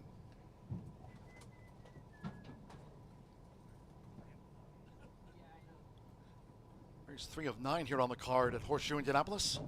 The first of those on the turf course. They're in the gate. And they're off. J.R. Jimmy sharply away. Along with Senor Valentine, here's Running Point. Now with an early bid, and Don Ike holds that position from the rail for Fernando de la Cruz to just lead out. It's Don Ike. 6 furlongs to go, and Don Ike is the early leader from J.R. Jimmy, and Running Point is 3 wide out to the stretch, with Senor Valentine running in 4th and nearer the rail. The outside is Wishmaster in 5th as they go to the back of this good course. Then to the inside is Oscar D in those red silks, who's racing 2 clear. From the outside, the newcomer Veneno Futuro struck with the rail. It's a break of a length and a half to American Bear, and David Digger has dropped back to last. 22.99 lead seconds for Don Eek. Don Eek dictates the field by 3/4 length. J.R. Jimmy staying right there with a gray leader, and on the outside is Wishmaster, 3rd in range. Senor Valentine holds the rail there at 36 feet as they go past the half-mile pole. Running Point is 7 from Don Eek. Then comes Oscar D with Veneno Futuro struck. Further back in the field to American Bear, and finally, David Digger remains last. It's still Don Eek. Half mile, 47.83 seconds at the quarter pole, and Don Eek leads these maiden 2-year-olds for home. J.R. Ginny's right there with the bid. On the outside, Wishmaster now being ridden with the whip, and toward the inside is Senor Valentine. They're homeward bound, Don Eek. Don Eek's a furlong away. Between horses, J.R. Jimmy. Wishmaster coming with a long run. Senor Valentine 4th with the rail. Oscar D is 5th. American Bear is 6th. And they're coming past the 16th. Don Eek sticking that gray neck out over Wishmaster. Fernando de la Cruz and Don Eek. Don Eek, an all-the-way winner from Wishmaster. Oscar D was 3rd, and American Bear finished 4th.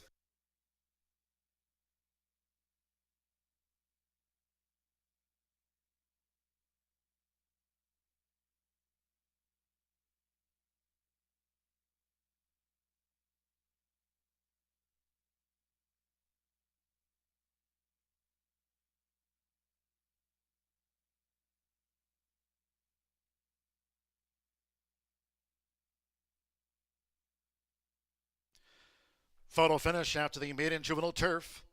131.13 on a course rated good. Rail at 36 feet this race week. Here comes a slow-mo. Leading jockey this meet, Fernando de la Cruz. Son of a Stern out of a Kasich mare. At 5-2, Donique on the slow-mo. Wishmaster was a newcomer. Donique Wishmaster. Neck margin. Oscar D, American Bear, JR Jimmy. Divot Digger beat a few of them home. Hold all bets until official.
One 8-2-11 after the maiden juvenile turf.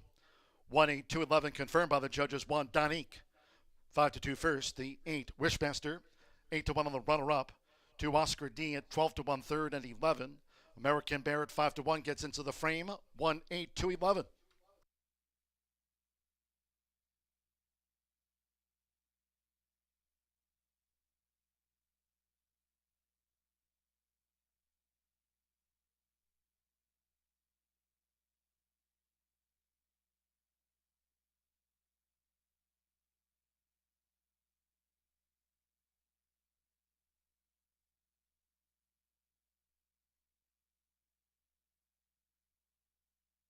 Race 3 official.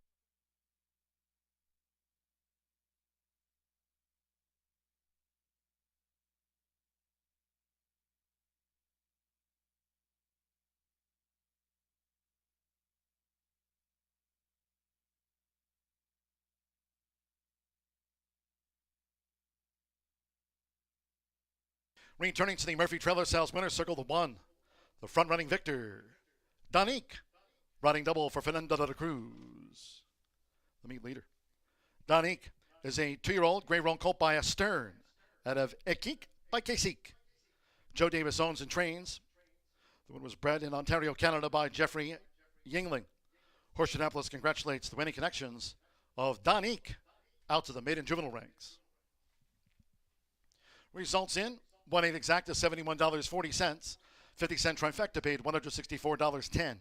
First pick 3 of the day, linking up Young Angus with Sakura's Quest with Donique, the maiden juvenile turf winner.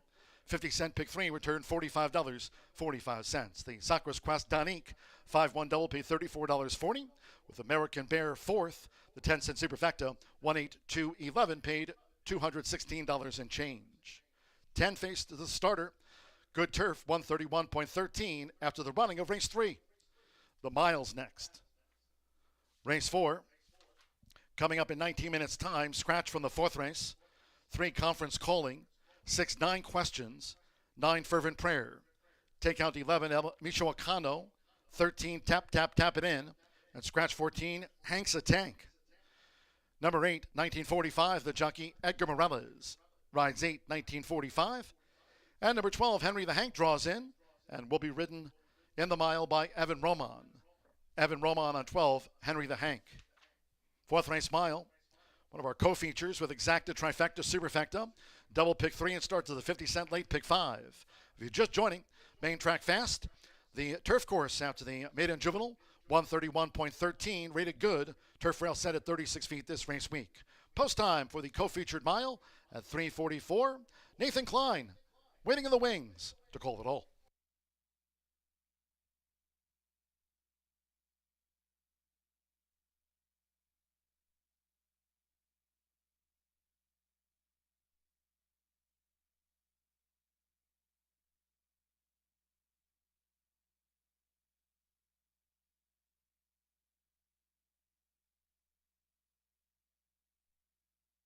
The game. And they're off. JR Jimmy sharply away, along with Senior Valentine. Here's running point. Now with an early bid, and Don Ike holds that position from the rail for Fernando de la Cruz to just lead out. It's Don Ike.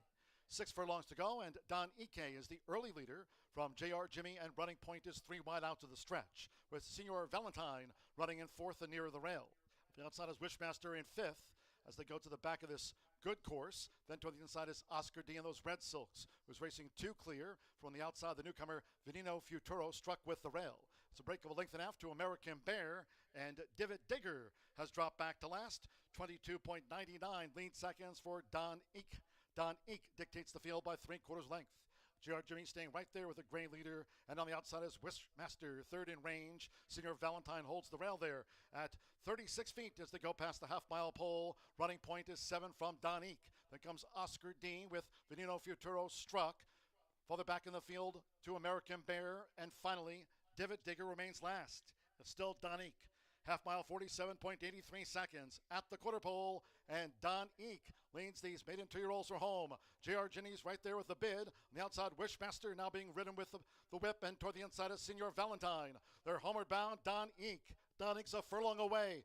Between horses, JR Jimmy. Wishmaster coming with a long run. Senior Valentine 4th with the rail. Oscar D is 5th. American Bear is 6th. And they're coming past the 16th. Don Eek sticking that gray neck out over Wishmaster. Fernando de la Cruz and Don Eek. Don Eek, an all-the-way winner from Wishmaster. The game.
Fernando de la Cruz saves just enough. A huge effort by the first-time starter who has to settle for second today, but your inside runner goes gate 2 while you're in the turf.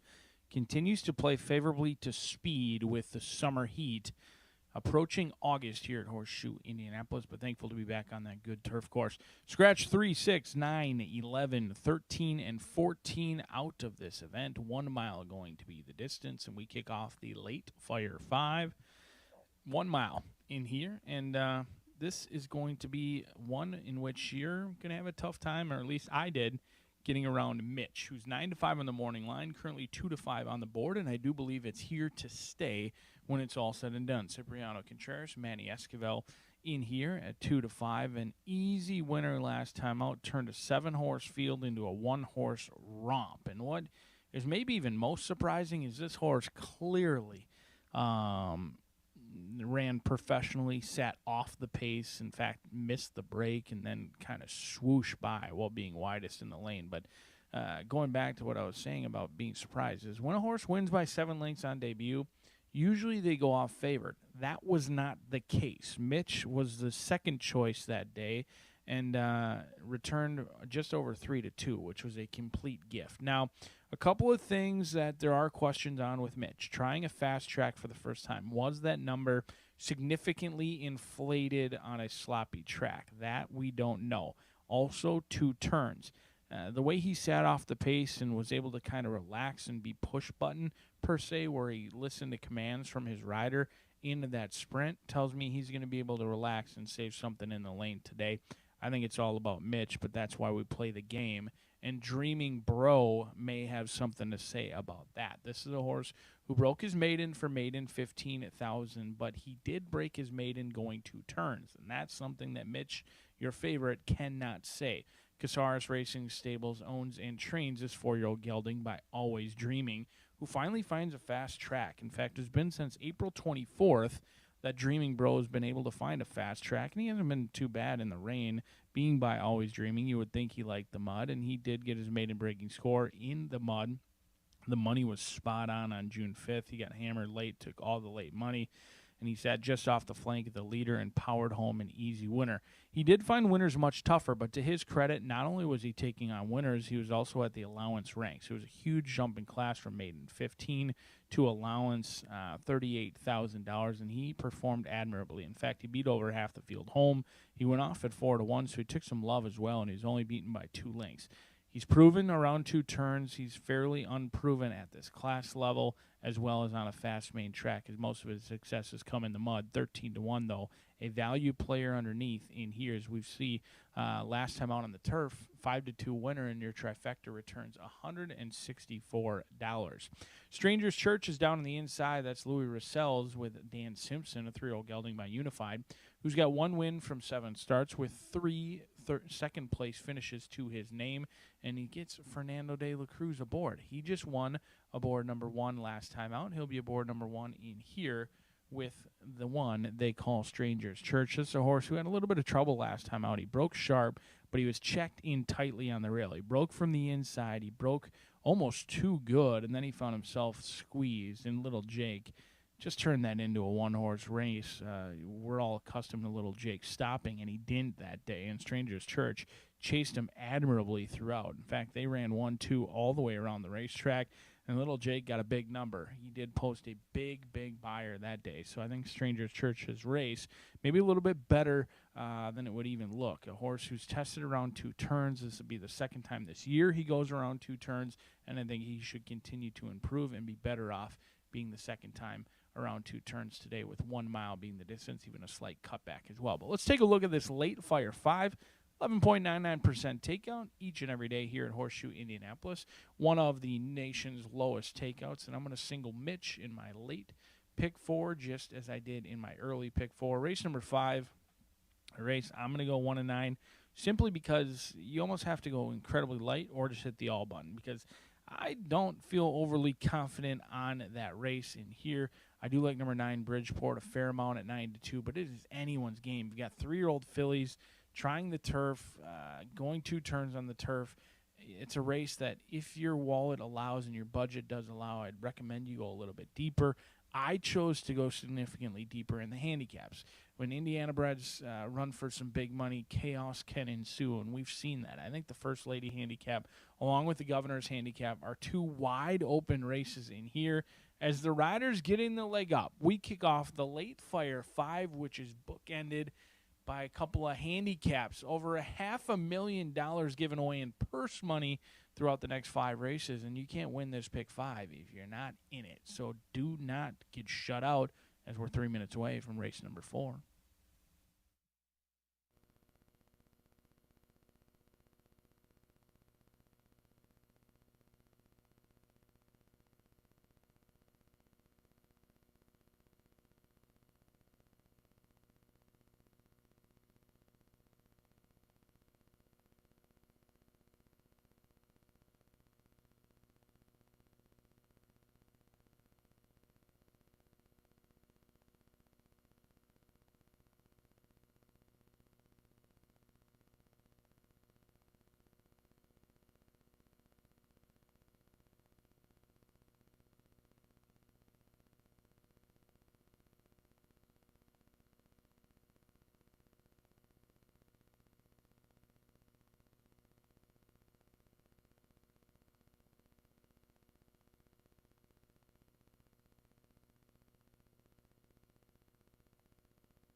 Horses on the track for race number 4 today at Horseshoe Indianapolis.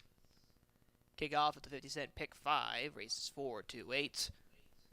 For the changes in today's race, scratch the 3, Conference Calling, scratch the 6, 9 Questions, scratch the 9, Fervent Prayer, scratch the 11, El Mochicano, scratch the 13, Tap Tap Tap It In, scratch the 14, Hank's a Tank, number 12, Henry the Hank, and Illegal Contact, those also eligible to draw into this race. Henry the Hank, number 12, written by Evan Roman. Number 8, 1945, is written by Edgar Morales. Those are all your changes for race number 4 today. Good luck.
Horses have now reached the starting gates for race 4 and will be loading shortly.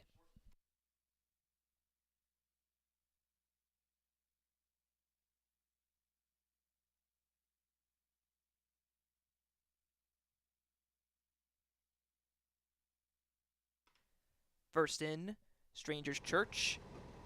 Fernando de la Cruz looking for a third in a row. And number 7, Air Charger. Both a little hesitant to get in.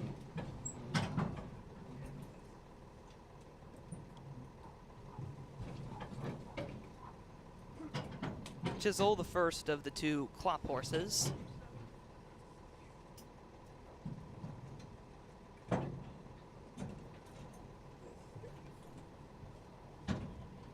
$19.45. Your 2 to 5 heavy favorite, Mitch, goes in.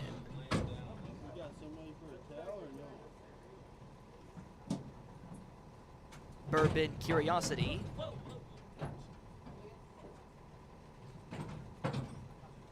Three out.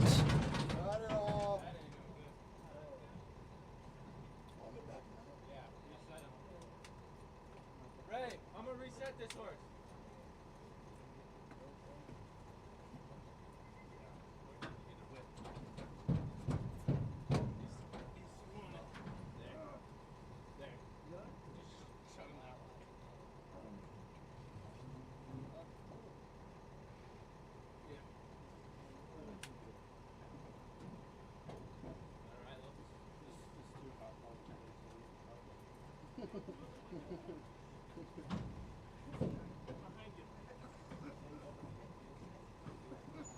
Dreaming Bro, 2 out.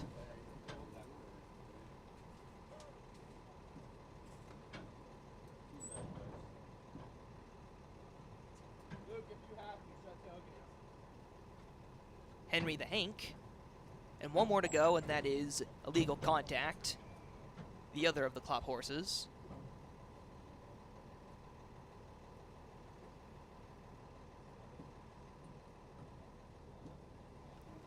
Goes in, ready for the start. And we're off and racing. Bourbon Curiosity, alert early. Stranger's Church to the inside, also goes for it. The horses bunch up into the first turn. Saving ground on the inside, Stranger's Church has a scant advantage early on. Bourbon Curiosity to their outside. On the inside of them, it is the favorite Mitch, who is holding steady in the third spot, but it's not by a big margin as we go into the back stretch. It's a gap back to Dreaming Bro. And then on the inside of them, 1945, Air Charger, Illegal Contact, and Chisel. Rounding out the field, 23.43 seconds for the opening quarter. Stranger's Church just ahead with Bourbon Curiosity in second. Mitch is in third. To their outside, Henry the Hank has now moved up a slot into the third spot, past Mitch, who's still in a pocket on the inside. 1945, along with Dreaming Bro between horses, Air Charger, and the 2 Klopp horses conclude the field, Chisel and Illegal Contact, with the field's only strung out by 7 lengths. 47.26 seconds was the half a mile. Stranger's Church is being hounded. Bourbon Curiosity with the red blinkers pokes their head in front, but going 3 wide and taking over from them, it is Henry the Hank. They're in front by a neck. Bourbon Curiosity back to second. Mitch goes to the outside to find some room. Chisel's moving up with Illegal Contact, but they go really wide as we hit the top of the stretch. It is anyone's race still. Just ahead, it is Bourbon Curiosity. Stranger's Church to the rail. Between horses, Henry the Hank, and Mitch is clear. Mitch has taken over. They're in front by 2 lengths, and they're running away. There goes Mitch. Chisel making up ground for second place, but it is Mitch, 2 in a row, still unbeaten at the wire. Chisel was second, Henry the Hank was third, and in fourth was 1945. 138.32 seconds.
Unofficial top 4 for race number 4 today. First, number 4, Mitch. Second, number 2, Chisel. Third, number 12, Henry the Hank.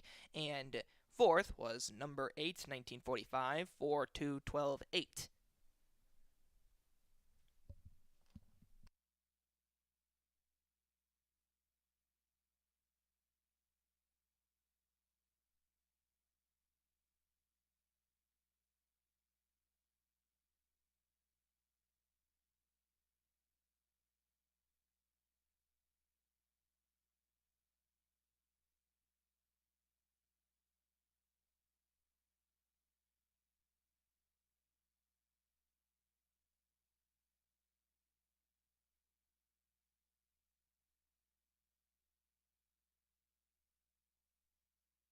In the winner's circle is your unofficial winner for race number 4. That is number 4, Mitch. This is a 3-year-old chestnut gelding by Maitoli out of a Summerbird mare, Dreaming of Summer, bred, owned by Robert Brandstetter, and trained by Cipriano Contreras, ridden to victory by Manny Esquivel. His horse is now 2 for 2 lifetime.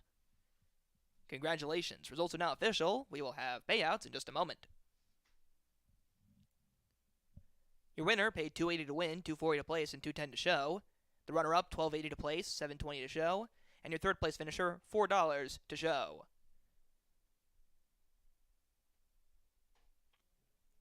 Your $2 exacta, $50.80. The 50-cent trifecta, $115.65. The $2 double, $15.80. The 10-cent superfecta, $121.03. And the 50-cent pick 3 was $15.55. Finishing time, 138.32 seconds. Scratch the 3, the 6, the 9, the 11, the 13, and the 14.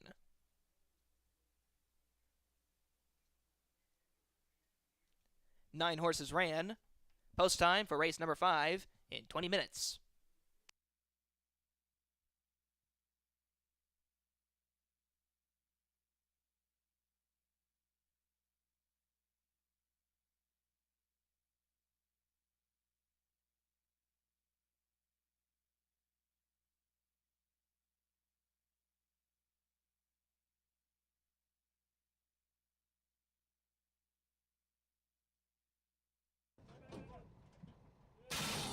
And we're off and racing. Bourbon Curiosity, alert early. Stranger's Church to the inside, also goes for it. The horses bunch up into the first turn. Saving ground on the inside, Stranger's Church has a scant advantage early on. Bourbon Curiosity to their outside. On the inside of them, it is the favorite Mitch, who is holding steady in the third spot, but it's not by a big margin as we go into the back stretch. It's a gap back to Dreaming Bro. And then on the inside of them, 1945, Air Charger, Illegal Contact, and Chisel. Running out the field, 23.43 seconds for the opening quarter. Stranger's Church just ahead with Bourbon Curiosity in second.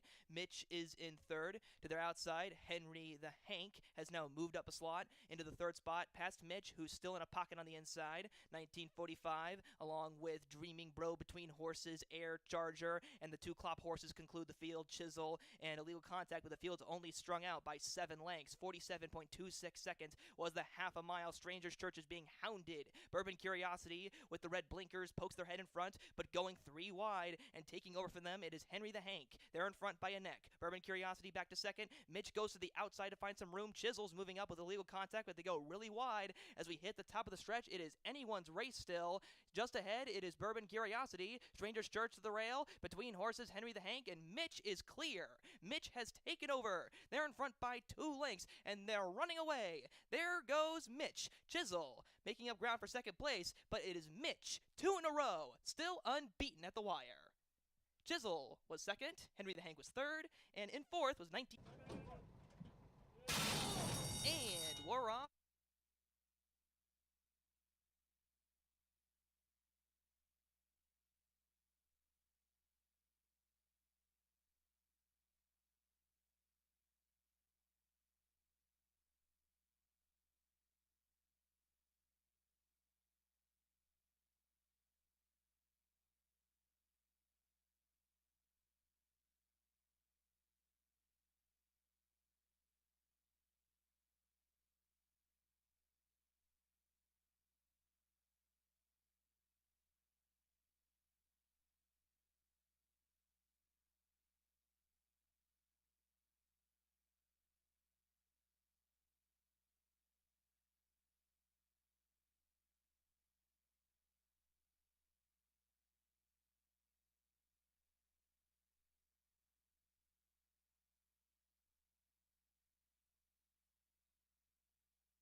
All right, Klopp. I'm not going to jinx you, I promise. But all I want to know is, how's Mondavilla doing? I mean, he's got off to a great start, and he's coming out of an allowance on July 8th. So tell us how he's been doing. Been training well, doing everything like he should. The only concern is last year when I run him as a 2-year-old going long, he did not handle it. Didn't like it. So, but it was in the slop. Hopefully we don't get no rain before now and then. And hopefully he handles it this year. All right, good luck. Thank you.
We're 10 minutes to the 5th race here at Horseshoe Indianapolis. And me and Jimmy Mack, I love it when a plan comes together, J Mac. Yeah, we're pretty close here. Yeah, we are. 159 for Jimmy and 153 for me. 5-2 favorite. I thought probably closer might go down a little bit more, don't you think? Yeah, I think 5-2 is a huge Steal. overlay. Yeah. You can sign up for that right now. Yeah, let's just lock hands. that in. Let's lock that in. The one, though, take note of this. Eric Asmussen aboard for Father Steve Asmussen in this filly and mare 3-year-old in that maiden special weight. They're going a mile on the grass. Grass looks great. Rail at 36 feet. Take note of this is making its 9th lifetime start. A couple of seconds, and those were at Keeneland and Kentucky Downs in tough races. Not really sure what's going on with this one, but I think this is going to be much easier, and that's obvious. Yeah, she certainly hasn't seen a field like this in any of her 8 career starts, and been facing some of the toughest horses they have down in Kentucky. And the only concern I would maybe have with the rail being out, the race earlier, the speed held, Maybe that was just the best horse, but she's drawn the inside. I don't think she'll be as far back as normal with that rail draw. I think he'll have to squeeze on her out of the gate, but 2.5 to 1 on this filly is, I think, a huge overlay. She will come running, and she's tried every start of her life other than 3 back in New Orleans, but she had a little bit of rough go of it that day. You see in the short comment, steady between first turn, was down inside, but certainly the class of the field back class in terms of the company she's been keeping.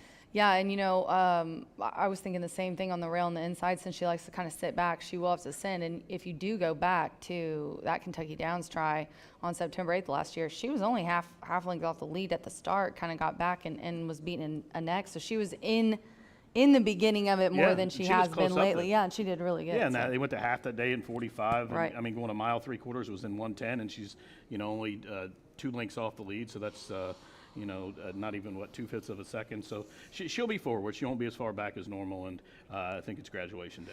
We're both going to put the 5 in next, 6 to 1. Manny Esquivel aboard for Sippy Contreras. Manny and Sippy here, the uncle and nephew duo. Don't look back, might go back to back. That's right. Let's see if we can. A 4-year-old filly by Hardspun. Man, she's been close quite a few times. Seems like she consistently runs the same kind of race, and then she's always just a few off when you get to the end of it. Yeah, just kind of fades there. But she's 4 for 11 in the money, made $50,000. She's daughter of Hardspun out of a Gone West mare, so certainly has the pedigree, had the connections. We've seen Sippy and Manny just team up with Mitch, who looks like a pretty good Indiana bred in the race before. But don't look back. I think she's in with a shot. And then after that, I was in between the horse that you picked third and the horse that I picked third, but McLaughlin, not just for the wonderful name. No, just for the wonderful name. Not just the name. The Mac. We got the Mac thing going on. McLaughlin. So, I had to pick that one. Yeah, but I think if you're playing that like that $1 Itoba pick 4 here, and you want to maybe throw some horses in. A lot of people's going to be singling on our top pick in here, and I can understand why. But if you want to add to a value for this low takeout $1 bet, a horse like Bridgeport or the 3 McLaughlin could blow it up. Yeah, I'm going to tell you right now, the 3, they have been trying to get this horse. Chris has been trying to get her in here, and scratch after scratch, taken off the turf. I know they were wanting, that was their first kind of at least 2 or 3 point. times for sure. Yeah, it was like 2 or 3 times they were trying to get the turf, and we just have gotten so unlucky with rain, as everyone knows. So I'm excited to see her in here. Can't wait to see what she does. I think honestly putting her up there in those $100,000, $120,000 races Chris did, and then putting her back in here is just going to make her appreciate the spot even more. So yeah, I did put her in. She's my hunch play today.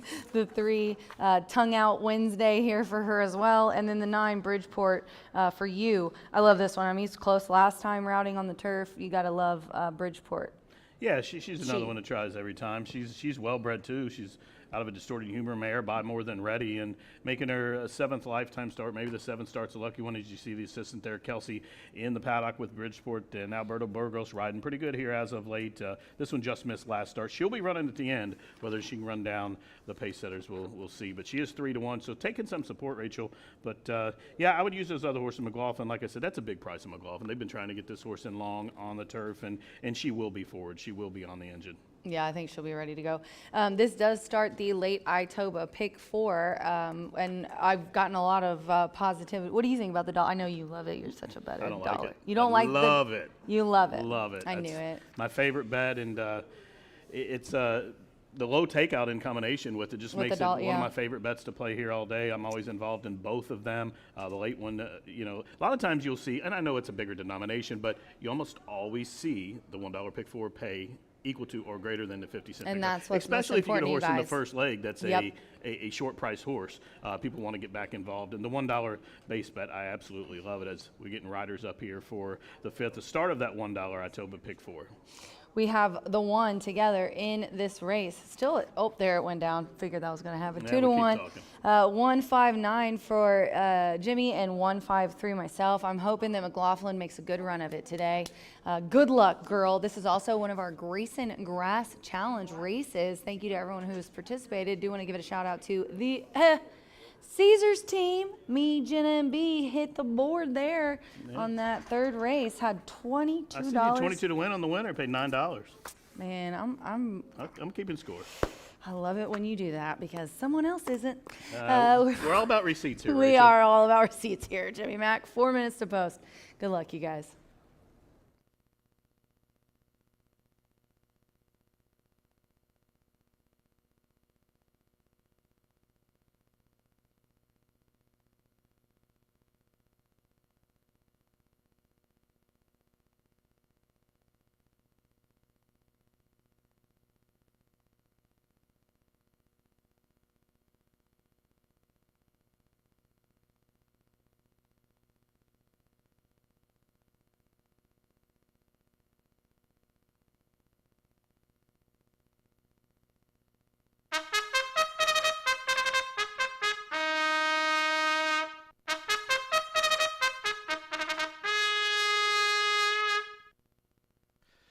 The horses stepping onto the track now for the 5th race. Another Carter for the turf course here today. This a maiden mile. A field of 9 fillies scratched the 7 Hello Angel. Number 7 Hello Angel has been scratched. Number 2 Sugar Mama, ridden by Santo Sanjor. Santo Sanjor here with the 2 Sugar Mama. Exacta, trifecta, superfecta, double pick 3. Start to the $1 late pick 4 daily presented by Itoba. 3 minutes to post time. 3 minutes.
We're less than 1 minute away from post time for this maiden fillies turf mile. Starts the $1 late pick 4, presented daily by Itoba. Less than 1 minute.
The horses are approaching the starting gate.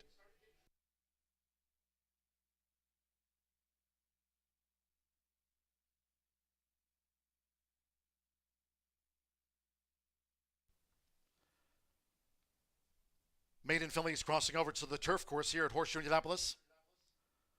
Close to the mile start.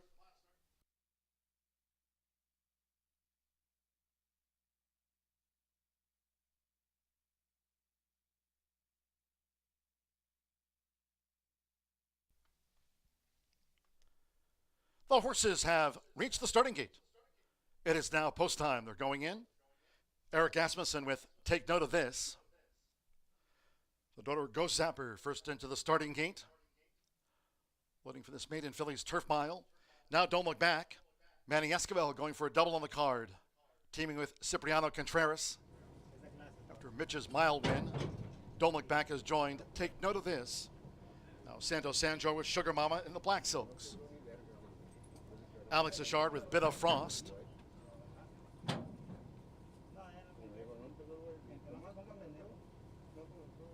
Bit of Frost loaded. Now Joe Ramos and the daughter of Uncle Mo. Here's McLaughlin. Let's check her out.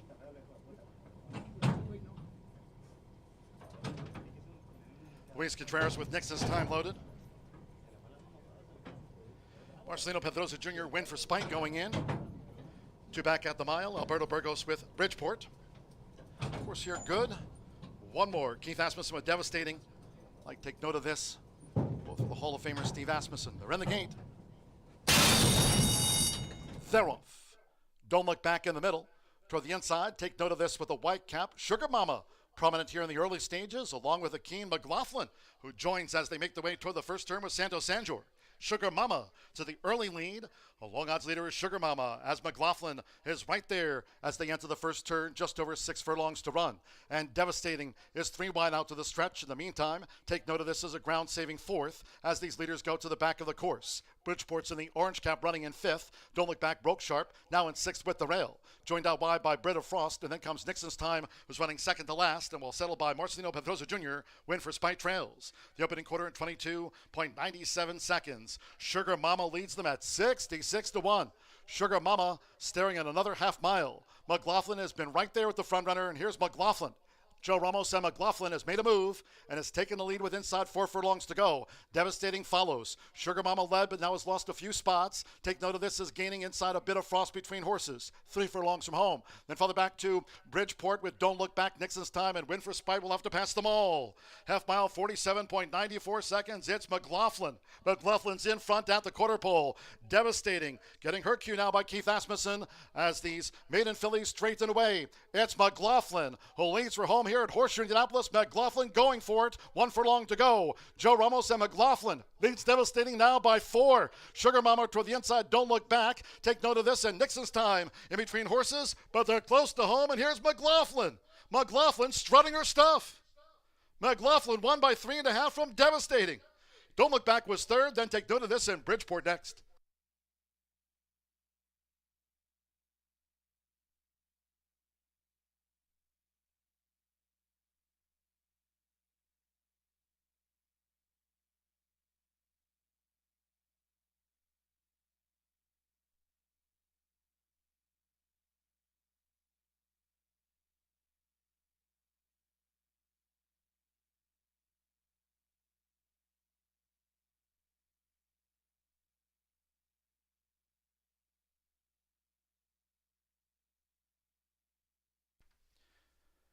$135.99 after the maiden fillies turf.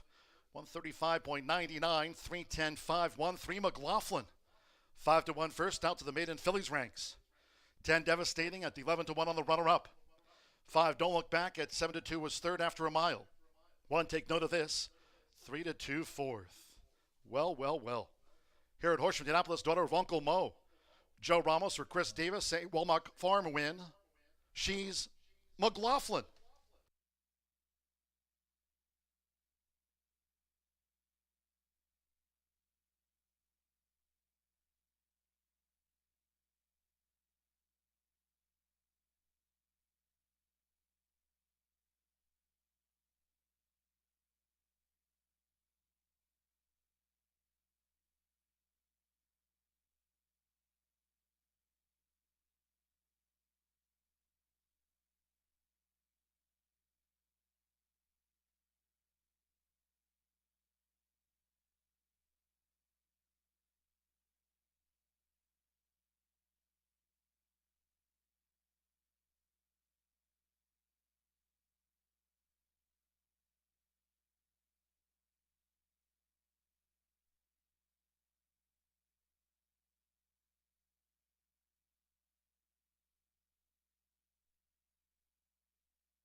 The result of the fifth race is now official. 3:10.51, result confirmed by the judges. McLaughlin has beaten home Devastating. Don't Look Back. Take note of this fourth official.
Stepping into the Murphy Trailer Sales Winner Circle of 3, McLaughlin with Joe Ramos. McLaughlin, 3-year-old bay filly, well bred by Uncle Mo, the Giants Causeway mare. It's a Giants Causeway. Chris Davis trains for Gary Broad's Walmack Farm. Horseshoe Indianapolis congratulates the winning connections of McLaughlin. Takes the maiden filly's turf mile in 1 minute 35.99 seconds.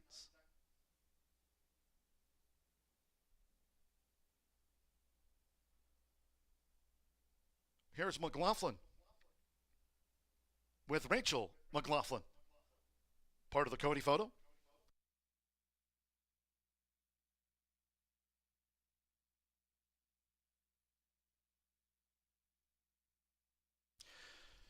The 310 exacta pays $367 even. 50-cent trifecta pays $408.75. Results in 50-cent early pick 5. Pays out on 5 of 5. Result $610.50. The 4-3 double and even $37. $1 early pick 4. 4 to 4. $235.60. Take note of this, ran fourth in the maiden fillies turf mile. 3:10.51, 10-cent superfecta, $326.81. 50-cent pick 3 pays $25.15. 135.99 after the running of race 5. Sixth race, another maiden distaff turf mile. Scratch the 4, got the life, and 3 quibble. Note the 14, What You Wished, draws in. What You Wished, the 14 will run. Scratch the 4, number 13 from the race card today. Exacta trifecta superfecta, 10-cent pentafecta, double pick 3. Post time will be at 4:49.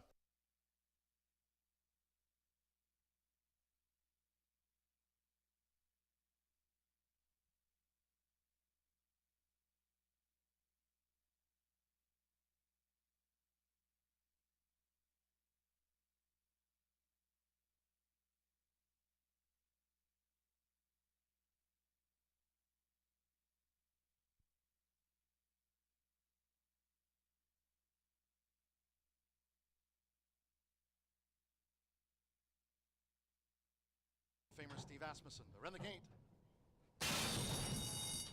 They're off. Don't Look Back in the middle.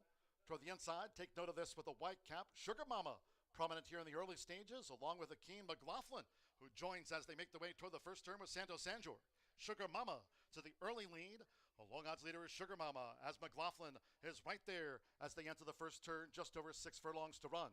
And Devastating is 3 wide out to the stretch. In the meantime, take note of this as a ground-saving 4th as these leaders go to the back of the course. Bridgeport's in the orange cap running in 5th. Don't Look Back broke sharp, now in 6th with the rail. Joined out wide by Britta Frost, and then comes Nixon's Time, who's running second to last, and will settle by Marcelino Pedrosa Jr., win for Spite Trails. The opening quarter in 22.97 seconds. Sugar Mama leads them at 66 to 1. Sugar Mama staring at another half mile. McLaughlin has been right there with the front runner, and here's McLaughlin. Joe Ramos and McLaughlin has made a move and has taken the lead with inside 4 furlongs to go. Devastating follows. Sugar Mama led, but now has lost a few spots. Take note of this as gaining inside a bit of frost between horses. 3 furlongs from home. Then farther back to Bridgeport with Don't Look Back, Nixon's Time, and Win for Spite will have to pass them all. Half mile, 47.94 seconds. It's McLaughlin. McLaughlin's in front at the quarter pole. Devastating. Getting her cue now by Keith Asmussen as these maiden fillies straighten away. It's McLaughlin who leads for home here at Horseshoe Indianapolis. McLaughlin going for it. 1 furlong to go. Joe Ramos and McLaughlin leads Devastating now by 4. Sugar Mama toward the inside. Don't look back. Take note of this and Nixon's time in between horses, but they're close to home. And here's McLaughlin. McLaughlin strutting her stuff. McLaughlin won by 3.5 from Devastating.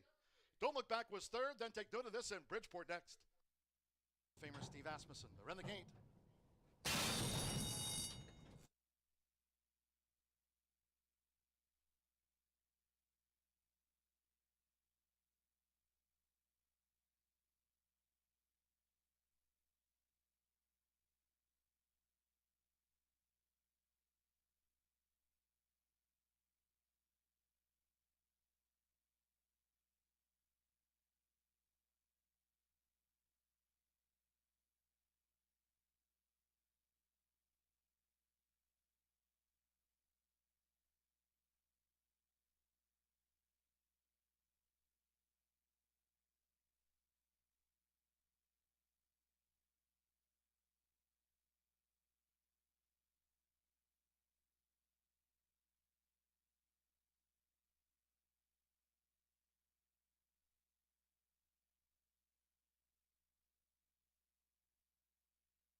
With our premier races still to come on today's card here at Horseshoe Indianapolis.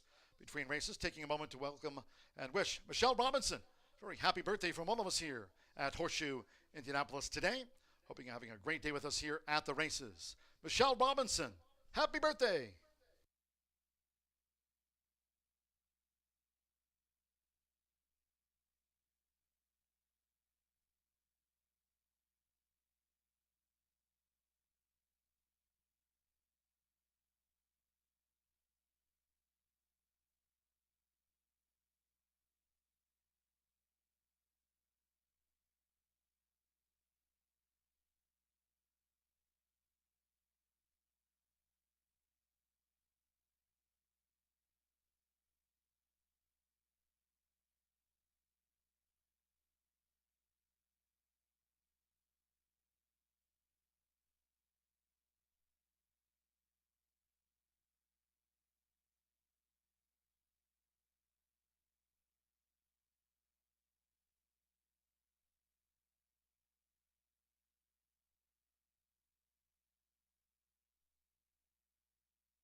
You're on the Indiana Thoroughbred and Owners and Breeders Association board, so I thought we would really talk about these. I mean, these are $200,000 and $250,000 stakes races, handicaps, and our Oaks goes for $3. I mean, how happy are you guys with it? Just must be said, it's such a great program. It really is a good program, and we strived hard to get that accomplished. And you know, we wanted to make a signature race that was something that stood out, and that's what we wanted to do, was make that race stand out both for the bred and the sire. It also seems like we're getting bigger and bigger names that have Indiana breds and everything, and you've got a couple in there. I mean, it's great for all of our locals as well. It really is, and I have one filly. I mean, she prefers the turf that'll be running later this year. You know, they don't have Indiana breds, but because I've been up here with their other horses, they ended up buying a really nice Indiana bred from Tommy Wente. So now McNamara Hall owns an Indiana bred. See? So I've always said it opens the doors and lets other people come in because it is such a good program. Yes, good money here in the state for our Indiana breds, and you guys are a big part of that. So good luck today. Thank you.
Nine minutes to the sixth race here at Horseshoe Indianapolis. Congratulations to Chris Davis and the connections of McLaughlin winning that last race. Punch play, 1340, gate to wire. I ain't mad about it. How easy was that? That was pretty easy. She looked like she liked it a lot. She's a cute little filly. See what she does.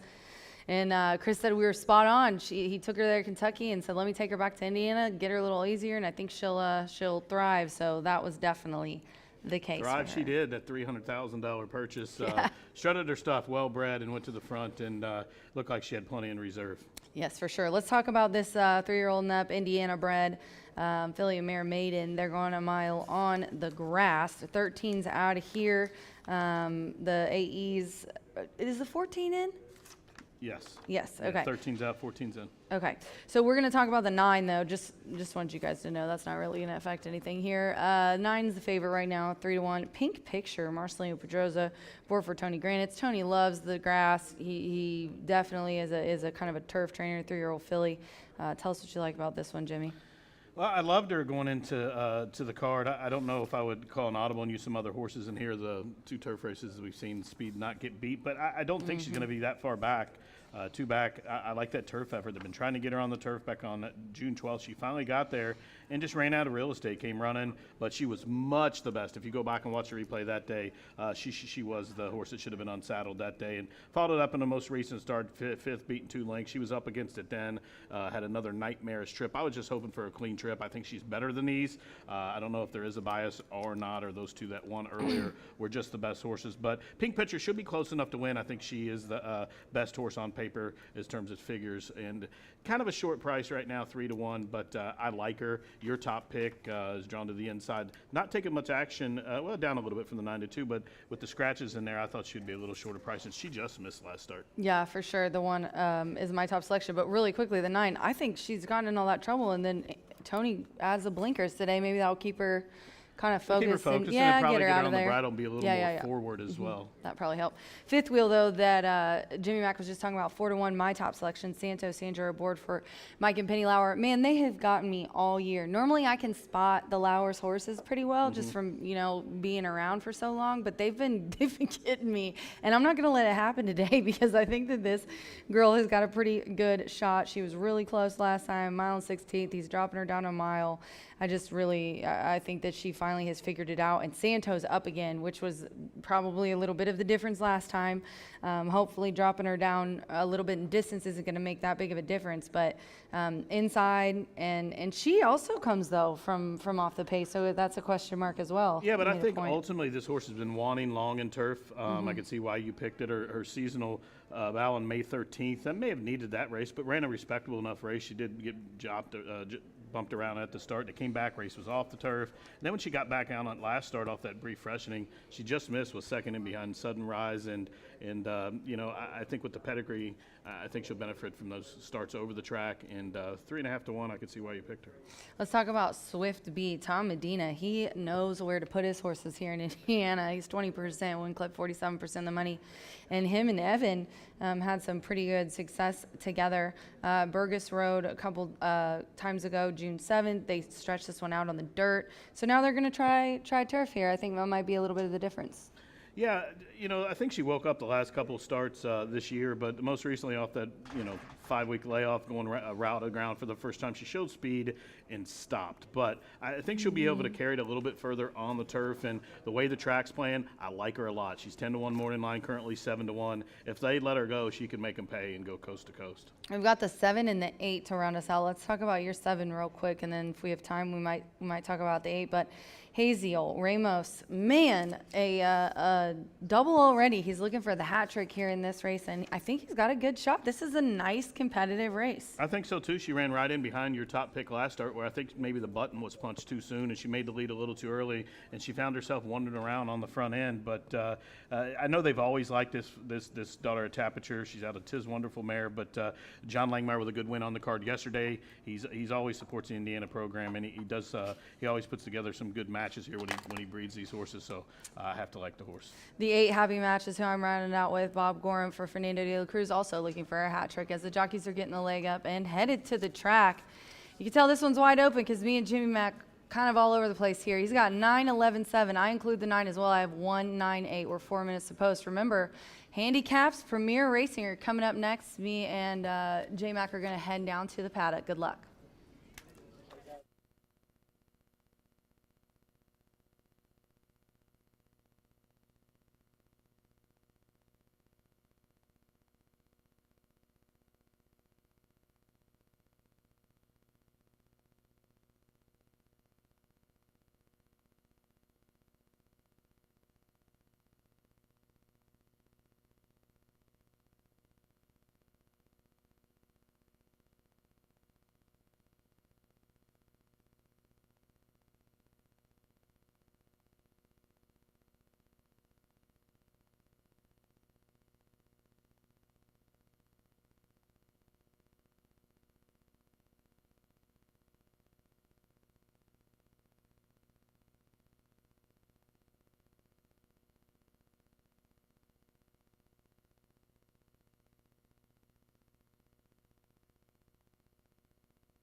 The horses call post right now for the sixth race.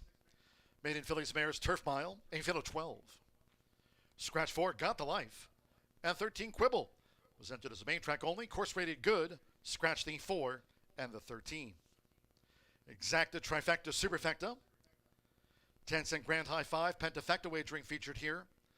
Double pick 3. 2 minutes to post time.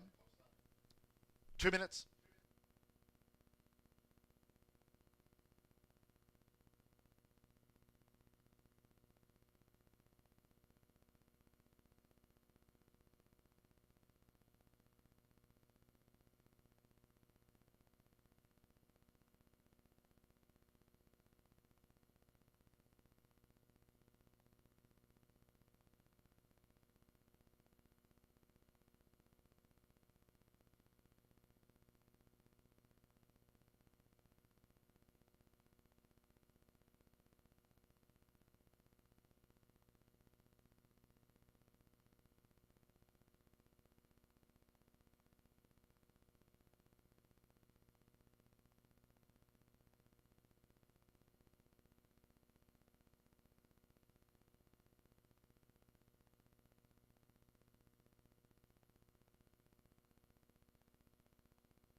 Less than 1 minute to post time.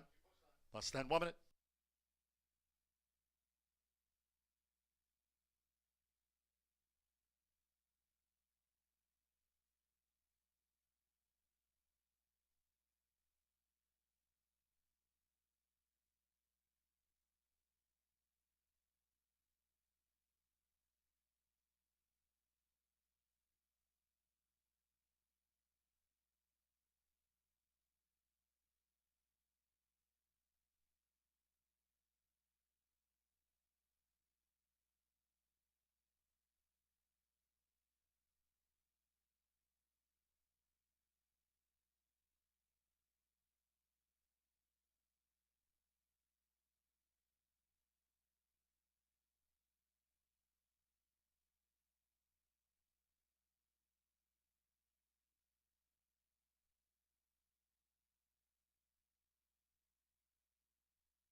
The horses are approaching the starting gate.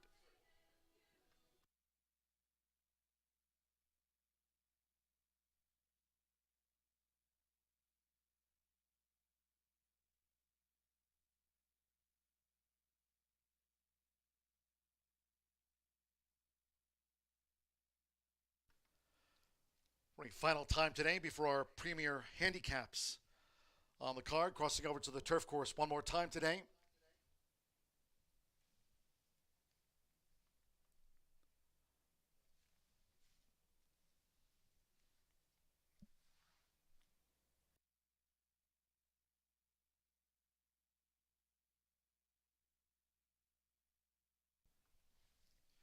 The horses have reached the starting gate.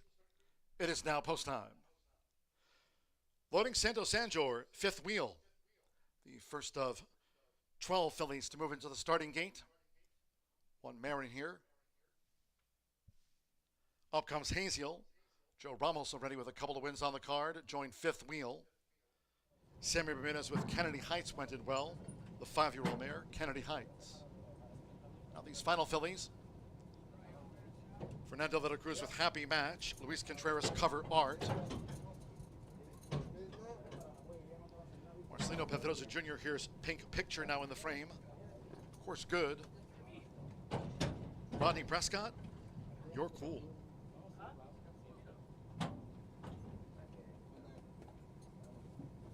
Jose Gutierrez and Yo to Win went in okay.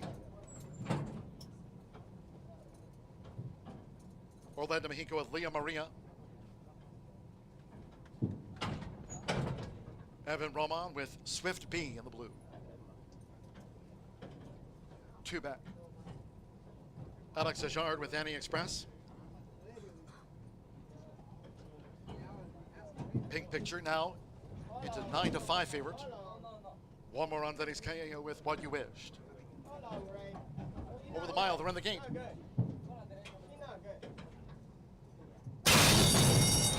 And they're off. Leah Maria hopped in the air at the start, drifts back toward last. You're Cool, sharply away. With toward the inside fifth wheel. Pink Picture is close up, as is Yo to Win with the black cap as they make the way toward the first turn. With Rodney Prescott, You're Cool to the early lead from Yo to Win. Nearest the inside is Pink Picture, who secures a ground-saving position in third with 6 furlongs to run. On the outside is Yanni Express now in this leading quartet with Kennedy Heights in between horses. Leah Maria, 6th or 7th after hopping in the air at the start. And on the outside is Haziel coming with her bid now. As they go to the back of the course, in between horses is Happy Match with on the outside What You Wished. The trailers are Swift B and Cover Art is 12th. The quarter 23.68 seconds, aiming for You're Cool. So You're Cool dictates the field at 79-1. 4 furlongs still staring at You're Cool, who leads them at long odds from Yo to Win. Pink Picture comes probing up the rail now for Marcelino Pedroza Jr. Pink Picture. Right there in the clear is Haziel, and she's gaining ground with Kennedy Heights in the white cap. Annie Express between horses. These are well grouped. Then follow back to Happy Match with nearest the inside fifth wheel. What You Wished. Leah Marie leads 2. Their Cover Art up 1 spot. Then Swift B is dropped back to last. Half mile 48.93 seconds. As these maiden fillies and mare come past the quarter pole, it's still You're Cool. You're Cool in front off the turn. Sweeping is Haziel. Sweeping is Yanni Express. Pink Picture now has a big gap, and Pink Picture trying to come through if good enough with 1 furlong to go. Yanni Express is nosed in front. Haziel between horses. You're Cool Lebbett has dropped back. Pink Picture was switched out for a bid. Final half furlong. It's Yanni Express and Alex Achard. She raced away. Annie Express won by 4 from Haziel, who holds Pink Picture third. You're Cool fourth. Then fifth wheel Yo to Win. Kennedy Heights and Happy Match, they were next across the finish.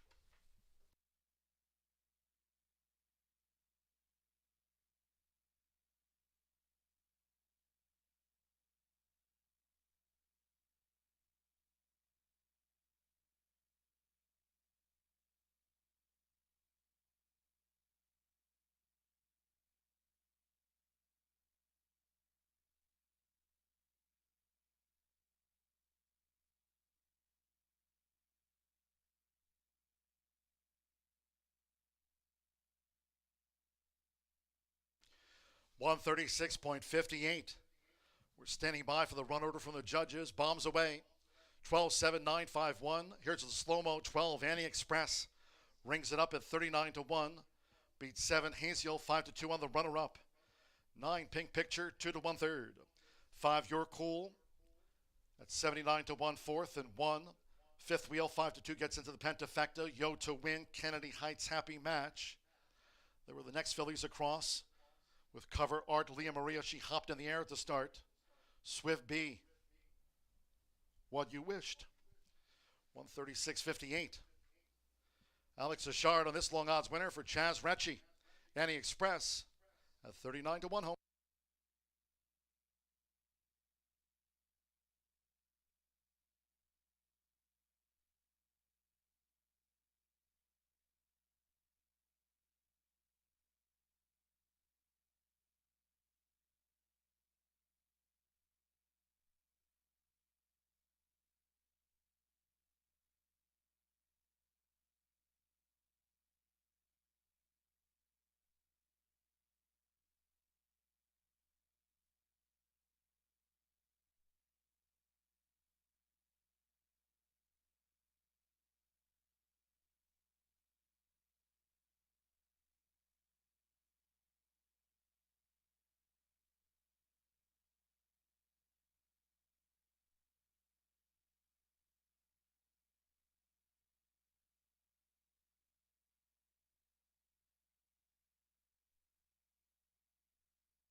In the winner's circle, the 12, Annie Express with Alex Ashard. Annie Express jumps up on the turf. 3-year-old Grey Filly by Unbridled Express out of Educating by Loose Quality. Chaz Ratchie trains for Raquel Soriano. Annie Express gets off the mark in her 8th career start. First time on the turf, and she was 39 to 1.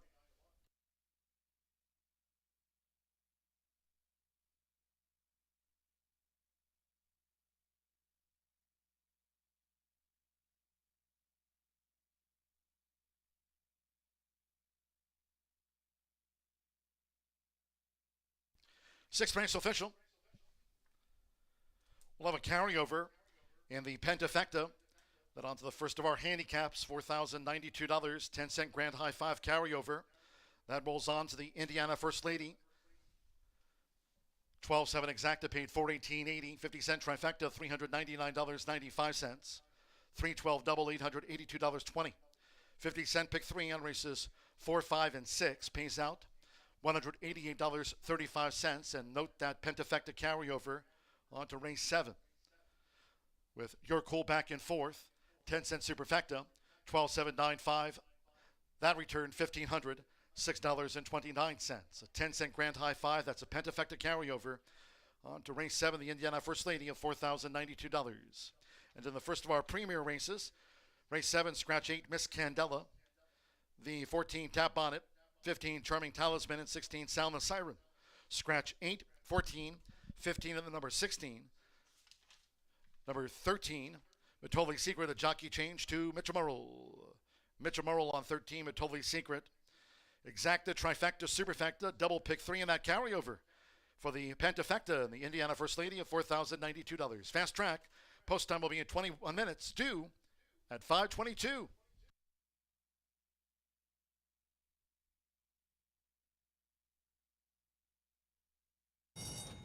And they're off. Leah Maria hopped in the air at the start, drifts back toward last. You're Cool sharply away. We're toward the inside 5th wheel. Pink Picture is close up, as is Yo to Win with the black cap as they make the way toward the first turn. With Rodney Prescott, You're Cool to the early lead from Yo to Win. Nearest the inside is Pink Picture, who secures a ground-saving position in 3rd with 6 furlongs to run. On the outside is Yanni Express now in this leading quartet with Kennedy Heights in between horses. Leah Maria, 6th or 7th after hopping in the air at the start. And on the outside is Haziel coming with her bid now. As they go to the back of the course, in between horses is Happy Match with on the outside What You Wished. The trailers are Swift Bee and cover art is 12th. The quarter 23.68 seconds, aiming for You're Cool. So You're Cool dictates the field at 79-1. 4 furlongs still staring at You're Cool, who leads them at long odds from Yo to win Pink Picture. Comes probing up the rail now for Marcelino Pedrosa Jr. Pink Picture. Right there in the clear is Haziel, and she's gaining ground with Kennedy Heights in the white cap. Any Express between horses. These are well grouped.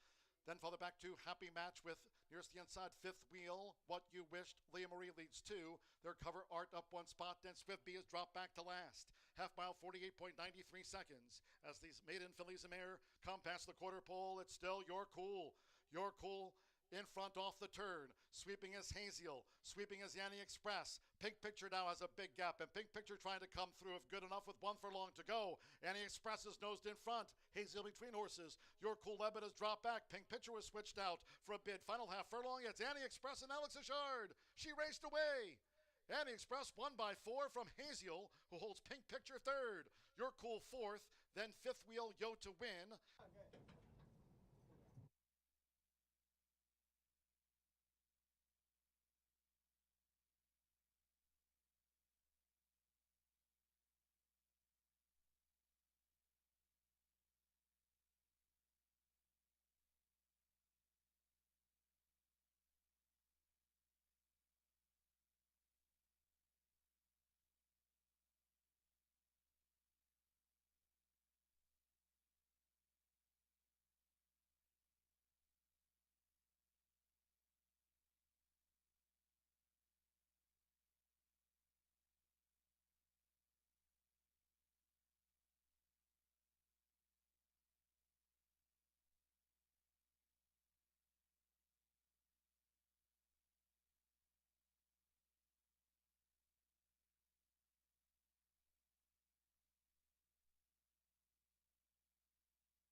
A good-looking group here in the paddock for the Indiana First Lady Handicap. $200,000 added. Jimmy Mack and I have just been like this the entire time, just staring at them. They all look so good. They look really good.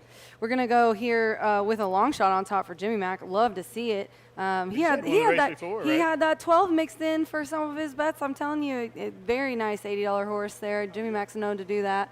And right now, your 3 sitting on the board at 17-1. Liz's Legacy. Yeah, I like this filly a lot. I think ultimately she's always wanted more ground, and Gorm's been trying to get her in at a route of ground, and lucky enough for him, he was able to get enough money in that first level allowance race when he was second, and was able to have enough earnings to get in this race on the stretch out. Pedigree indicates to me she wants to run all day. She's been running on late in her couple of starts this year, and I just think she's very dangerous. Bob Gorm's won this race in the past, 17-1 on a well-bred filly like this. I'm all over. I think the pace is going to set up perfectly for her, and she'll come running. She shouldn't be far off the face. I'm guessing maybe 3 or 4 lengths, but the mile 7 in me is a standout for this one. Yeah, for sure. And then the 9, we're both going to have in our selections. I put on top. Man, I went between Hot Middles and Royal Justice, and I just thought, you know what? Hot Middles likes going a little bit shorter. I think, but I still think she's going to run a big race. I'll be excited for her and Hannah if they do win, but I did have to pick one on my tip sheet, and I went with Royal Justice. 3-year-old filly by Cloud Computing. What a classy filly, bred by Justice Farms. Aaron West definitely having a wonderful meet. Look at those percentages. This horse is 2 in a row. Wet fast, sloppy fast, short, long, turf. I mean, what can't she do? Yeah, Jimmy? she's a versatile sort, and I think she really woke up when she started that route of ground when she broke her maiden. Was second behind off pitch last year here to close out the season, and this year she's been nothing sort of spectacular and just romped in the Ellen's Lucky Star against many of these in here. For sure. And then the 11. Let's talk about your 11, then we'll talk about Hot Middles, who I also have the 11 in here for my trifecta. John Horan hit the $1 million mark this year. He's had an amazing year. He has Alberto Burgos aboard this filly, who has been aboard him since all the way going back to the end of the meet last year. Burgos, really talented jockey. And look at that last effort in the Ellen's Lucky Star. I mean, talk about getting left. She was just way back there and ended up closing. I could not believe she rallied up there for third. Yeah, she was twice as far back as she normally is and came running, like you said, to run into the show-dough. But against somewhere of these, she's going to get a favorable pace set up in here like I spoke about. And prior to that, she did nothing wrong. 3-race win streak. Very versatile sort, like you said. But she's a practical filly, 6 for 9 in the money. Yeah, so let's go ahead and we've talked about the 9, we talked about the 11, we talked about Hot Middles here. And I was just back there with Hannah and Tiana. Me and Darby shot a really nice women's special with them. And I'm telling you, this horse loves Hannah. She knickers for her, whinnies for her when she comes in the barn, paws at her. I mean, they're such a duo. She's ridden her in all of her races. In the Ellen's Lucky Star, obviously turf was not her thing, you know what I mean? And that's totally fine. She did not like the grass, but she was in the same, she's been knocking back and forth with these horses. G-Force Jimmy in here, Royal Justice, don't miss out. Temple Painter's on her toes in the paddock here, but I think she's going to like getting back to dirt. It's just a question mark of the 2 turns for her. Yeah, the lone distance try on the dirt was back in the Miss Indiana, where she ran in behind Royal Justice in here. But I'm going to draw a line, like you said. I'm going to draw a line through the turf. She's better than these. She's beat most of the horses in here. Like you said, the only questions is the distance. If it was short, I obviously pick her on top. But she tries every time. Like I said, she's 8 for 9 in the money, almost $170,000 on her card. She's definitely one that we're all rooting for. I do want to mention really quick, just off the look of her in the paddock here, Temple Painter looks very, very nice. They tried to stop her as they were walking around. One of the other horses stopped, and she was, yeah, did you see that? Yeah. I love seeing that with horses. They don't just want to go on the racetrack. She is not stopping walking. There's 2 people walking her in here. She looks fit. She is kind of on the muscle, but at the same time, they're keeping her really calm. You know what I mean? So she's not real hot. No, she's not real hot. She looks really good, and she also is coming from the turf, which is the case in both of these handicaps that we have. She was second and behind the 9. That's currently right now taking all the heat at 7-5. There was 2 horses in here. I had both of those marked. That and the 5 horse in here, Hoosier Promise. Those 2 to me on looks stood out in here. Yeah, for sure. And I think getting back back to dirt because the last time that Hoosier Promise the 5 was on the dirt routing, ended up winning by 2 lengths and an allowance on June 16th. So there's a lot of fillies in here that look good. The 13's on her toes. It's going to be a tough one to decide. But, yeah, looking at Hoosier Promise right now. Yeah, she looks good. They're putting a little looks water really on her good. neck. You just seen the assistant down underneath the horse. Those things he was taking off are bell boots, and he was taking those off of her, just designed to kind of keep her feet going. But she certainly looks the part in the paddock. She was in here. She was not hot. She had a fly sheet over her, and it's been cool, calm, and collective in here. Jimmy Mack has the 3 on top. Liz's Legacy, a long shot here at 14-1. I've got the 9. We both included the 11. Got to put hot middles in there. Some board just, we've got it kind of all over the place. Well, for $200,000, that's what you're going to have, right? Yeah. But after the 9, Royal Justice, 7-5 favorite. It could be anybody, looks like, on the tote board. Jockeys are heading out here. We're going to get them legged up and horses headed to the track. John will do your post parade, and then we'll have B back, Brian Aragoni, during the chase to give you his thoughts up until the gate. So stick around, you guys, for the Indiana First Lady. Good luck.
3-year-old fillies stepping onto the track now for race 7. The first of our premier races on the card. It's the 23rd running of the Indiana First Lady. At 1 mile and 70 yards, 12 fillies run.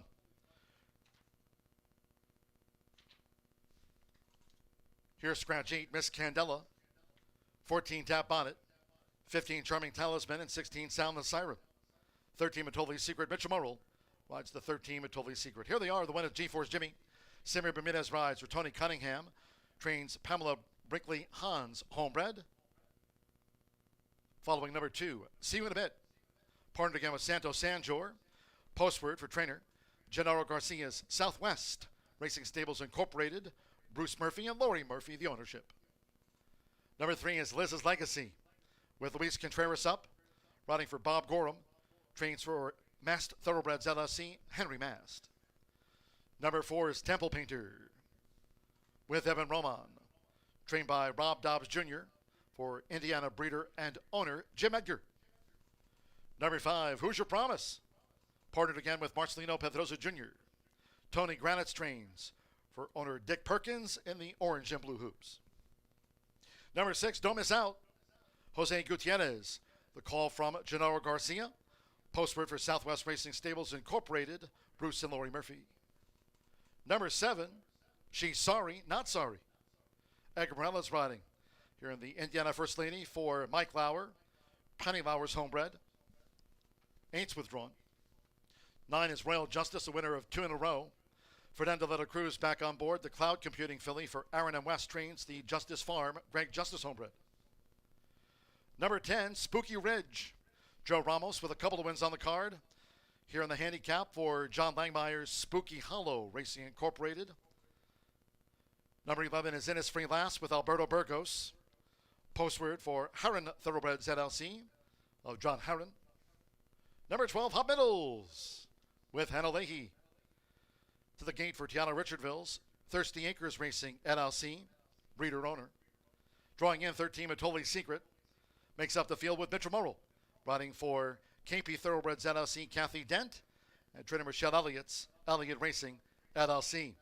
The field for the 2025 Indiana First Lady. Exacta, trifecta, superfecta, double pick 3. And as a reminder, there is a carryover. Carryover in the 10-cent Grand High 5. That's the Pentafecta featured here on the first handicap. Pentafecta carryover of $4,092. Getting close to the Indiana First Lady start.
Three-year-old fillies on the track for the 23rd running of the First Lady Handicap. $200,000 on the line. Taking a look right now at Who's Your Promise for Tony Granitz, Marcelino Pedrosa Jr. This 3-year-old filly by Matoli, a 2-time winner, and she has really flourished since they stretched her out. At 2, she was primarily sprinting. You always kind of knew she wanted to go a little bit further. She does need to make up quite a few lengths on Hot Middles. However, that was at Hot Middles' main distance, 5.5 furlongs.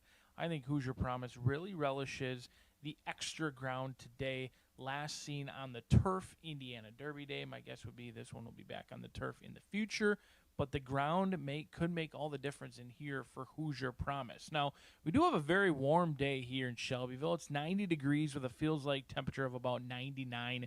There's a couple of horses that were maybe getting a little bit more warm than I liked when I was watching these warm-ups. Number 2, See You in a Bit, appeared very warm, and Liz's Legacy was very warm as well during this warm-up. But there's plenty of horses that turned out very nicely. I know the gang touched on it with Temple Painter. That horse wins the beauty contest as well.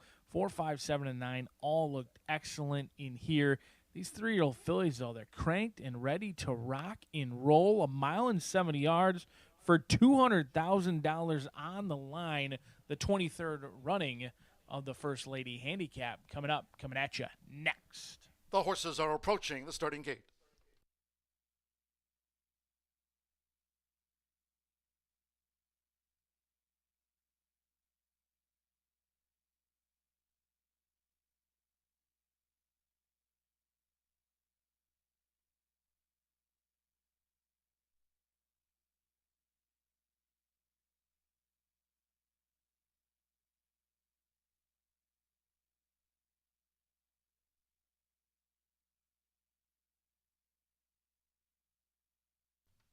The horses have reached the starting gate. It is now post time for the Indiana First Lady. Loading Edgar Morales with Sorry Not Sorry. Samuel Bermudez with G-Force Jimmy has joined Sorry Not Sorry. Fernando de la Cruz with Royal Justice, Went It Well. Santo Sanjor with See You in a Bit. Spooky Ridge. Would be a hat trick of wins on the card for Joe Ramos. Luis Contreras with Liz's Legacy loaded. Alberto Burgos with Enes Freelas. Evan Roman, up comes Temple Painter. Those Jim Edgar Silks.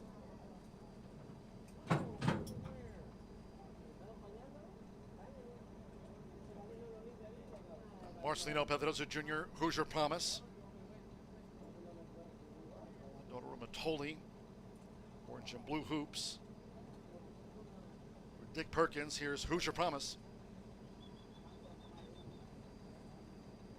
Royal Justice 6-5 favorite. It's 2-1 on Hot Middles. 10-1 Hoosier Promise. We've had a fast track here today. Jose Gutierrez with Don't Miss Out. I'd like to see you in a bit for Gennaro Garcia, the first of our premier handicaps. At 1 mile and 70 yards. One more, Mitchell Morrow with Mitoli Secret. They're in the gate. They're off. And the Indiana First Lady. Don't Miss Out, broke sharp. See you in a bit. Temple Painter is forward. Hot Middles in the blue with the orange sleeves coming up with a bid as they make their way into the first turn. It's See You in a Bit. See You in a Bit leans toward the inside for Santo Sanjor from Temple Painter, who's close up with Don't Miss Out running in third. G-Force Jimmy is running in fourth now at the 6.5. Royal Justice, well spotted there by Fernando de la Cruz. Royal Justice running in fifth position with Hot Middles joined out wide by Matoli's Secret, Enes Freelas, and behind Phillies. There comes Hoosier Promise, orange with the blue hoops. Liz's Legacy is next, followed by Sorry Not Sorry and Spooky Ridge Trails. The opening quarter in 23.54 seconds. It's See You in a Bit, who just leads Temple Painter, who's been right there with the front runner. Temple Painter, and to the inside, See You in a Bit. They're joined on the outside by Don't Miss Out. Royal Justice, she's 4 wide. G-Force Jimmy getting a good toe into it toward the inside. Then comes Hot Middles, who's racing outside of Enes Freelas. Liz's Legacy is next as they enter the far turn. Then Hoosier Promise with Sorry Not Sorry, but Totally Secret, then finally Spooky Ridge. The half mile. 47.99 seconds, midpoint on the turn. It's Don't Miss Out, and to the inside, Temple Painter. G-Force Jimmy is right there. Hot Middles gearing up now for Hanalei, and here she comes. And it's Freelas also right there at the point of attack as these 3-year-old fillies come for home. 3/4, 1 minute 12.62 seconds. It's Temple Painter toward the inside. G-Force Jimmy's looking for a gap. In tight quarters, G-Force Jimmy opts toward the rail as they come inside the furlong grounds. Temple Painter trying to close that rail up for G-Force Jimmy, and she's gamely. It's Temple Painter kept to the task. Late bit on the outside by Spooky Ridge. G-Force Jimmy for Samuel Bermudez. G-Force Jimmy, she slipped too, and Temple Painter battles her to a head-bobbing finish. Spooky Ridge was third, then Enes Freelas and Hoosier Promise. Temple Painter and G-Force Jimmy in an Indiana First Lady photo.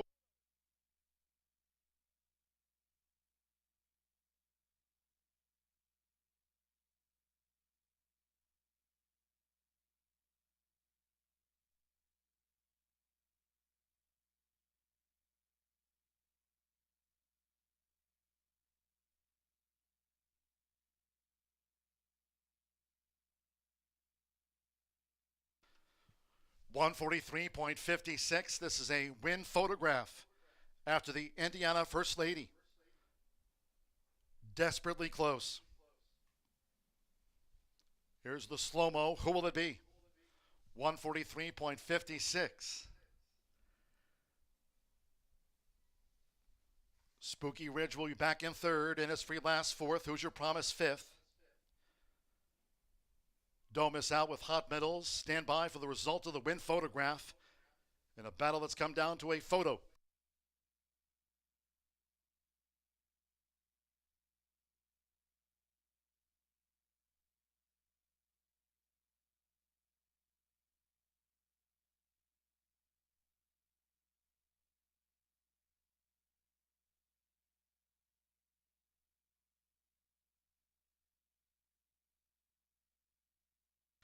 As we stand by for the result of the win photograph, it should be noted there's been a jockey's foul claim lodged.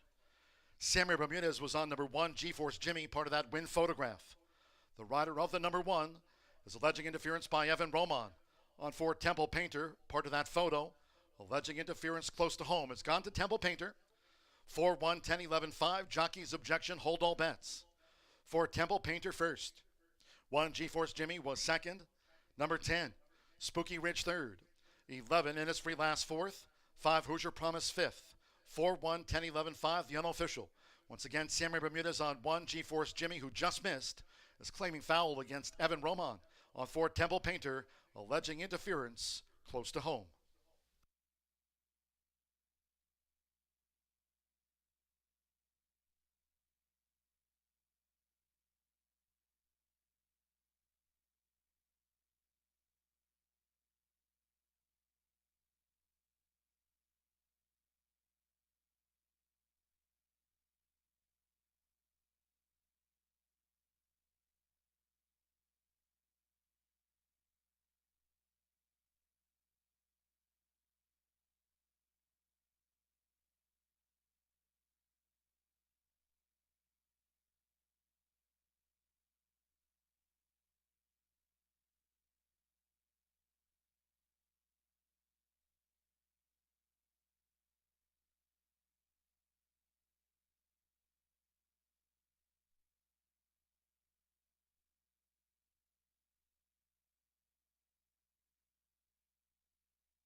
No changes will be made to the running order.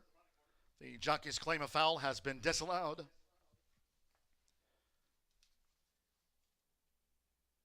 Not enough evidence to reverse the top 2 fillies after their stretch battle in the Indiana First Lady.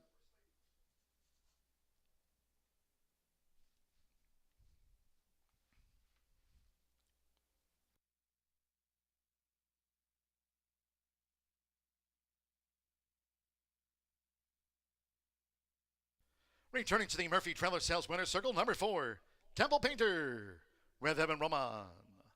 Temple Painter is a 3-year-old dark bear brown filly by Painter. And a Lady Temple by Temple City. Rob Dobbs Jr. trains the Jim Edgar Homebred. Horseshoe Indianapolis congratulates the Indiana First Lady champion of 2025, Temple Painter.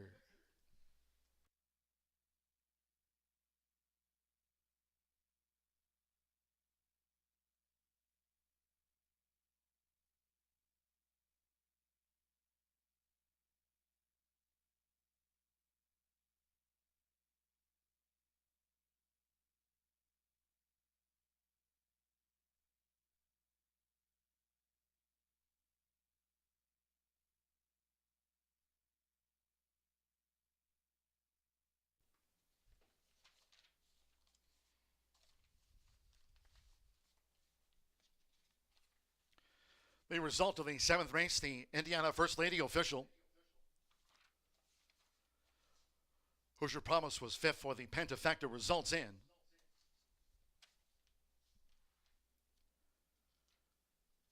Winner's presentation. Along with Horseshoe Indianapolis Vice President and General Manager Racing Eric Hallstrom, the winner's presentation to the connections of Temple Painter takes out a thriller for Jim Edgar. Evan Roman for Rob Dobbs Jr. The winner's presentation after the first of our premier races. 4-1 exacta, a nose between them. $178 even, 50-cent trifecta, $580.25. 12-4 double paid $756.60. 10-cent superfecta, $770.68. The 10-cent pentafecta, Hoosier Promise was fifth, $15,158.70. 50-cent pick three paid $1,463. 143.56 after the Indiana First Lady. 19 minutes away, race 8. Next to our premier races, it's the Governor's Handicap. And then in the next handicap, scratch, the also eligibles, 13, 1945, 14 keg, 15 conference calling, and 16 sleepy. Scratch the also eligibles, 13, 14, 15, and the 16. Exacta, trifecta, superfecta, 10-cent pentafecta. Starts with a link double. Post time will be in 19 minutes at 5:56. Up next, the post Indiana First Lady report. Rachel McLaughlin with Evan Roman after Temple Painter prevailed.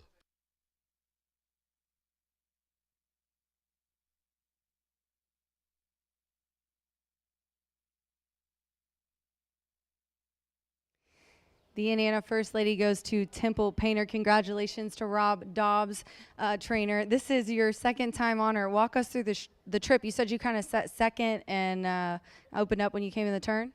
Yeah, he broke really good, and I take a really good position.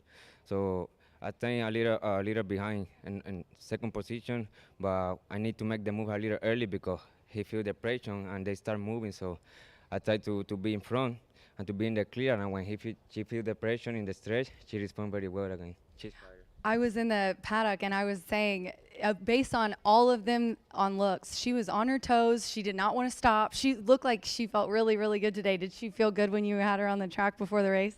Yeah, really good. And she was really good in the morning. And the last time she asked me one. So she's very professional. Yeah. She doing well, congratulations on the win, Evan. Thank you. All right, guys, we got one more, Governor, so stick around. Jimmy Mack and Brian are going to talk to you about their thoughts on that race. Congratulations to Temple Painter on winning the Indiana First Lady.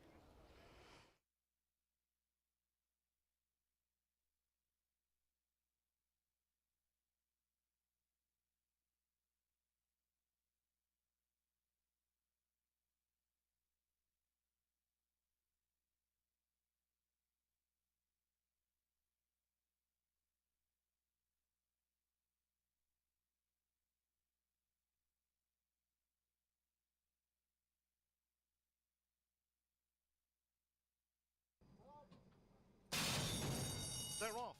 And the Indiana First Lady. Don't miss out, broke sharp. See you in a bit. Temple Painter is forward. Hot Middles in the blue with the orange sleeves coming up with a bid as they make their way into the first turn. It's See you in a bit. See you in a bit leans toward the inside for Santos Sanjor from Temple Painter, who's close up with Don't Miss Out running in third. G-Force Jimmy is running in fourth now at the 6.5.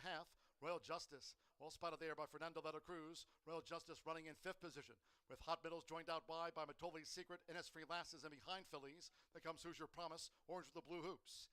Liz's Legacy is next, followed by Sorry Not Sorry and Spooky Ridge Trails. The opening quarter in 23.54 seconds. It's See You in a Bit, who just leads Temple Painter, who's been right there with the front runner. Temple Painter, and to the inside, See You in a Bit. They're joined on the outside by Don't Miss Out. Royal Justice, she's four wide. G-Force Jimmy getting a good toe into it toward the inside. Then comes Hot Metals, who's racing outside of Innisfree last. Liz's Legacy is next as they enter the far turn. Then Hoosier Promise with Sorry Not Sorry, but Totally Secret, then finally Spooky Ridge. The half mile, 47.99 seconds, midpoint on the turn. It's Don't Miss Out, and to the inside, Temple Painter. G-Force Jimmy is right there. Hot Metals gearing up now for Hannah Leahy, and here she comes. Innisfree Lass also right there at the point of attack as these three-year-old fillies come for home. 3/4, 1 minute 12.62 seconds. It's Temple Painter toward the inside. G-Force Jimmy's looking for a gap. In tight quarters, G-Force Jimmy opts toward the rail as they come inside the furlong grounds. Temple Painter trying to close that rail up for G-Force Jimmy, and she's gamely. It's Temple Painter kept to the task. Late bit on the outside by Spooky Ridge. G-Force Jimmy for Sammy Bermudez. G-Force Jimmy, she slipped too, and Temple Painter battles her to a head-bobbing finish. Spooky Ridge was third, then Innisfree Lass, and Hoosier Promise.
Well, the 23rd renewal of the Indiana First Lady was an exciting race, probably the best one yet. It's fun to see these sophomore fillies coming into their own, and a really exciting division that's turning in to be. And Temple Painter got the better of them today, daughter of Painter for owner-breeder Jim Edgar. Congratulations to Rob Dobbs and Evan Roman taking down the lion's share. $120,000 of that $200,000 purse there. As we move on to race number 8, the second handicap of the day, and this one is a very well-matched field too. They're going for $250,000, $250,000 up for grabs. This is a 22nd edition of the Governor's Handicap. This is for the 3-year-old registered Indiana breds to go a mile and 70 over this fast main and take out all the alsos 13, 14, 15, and 16.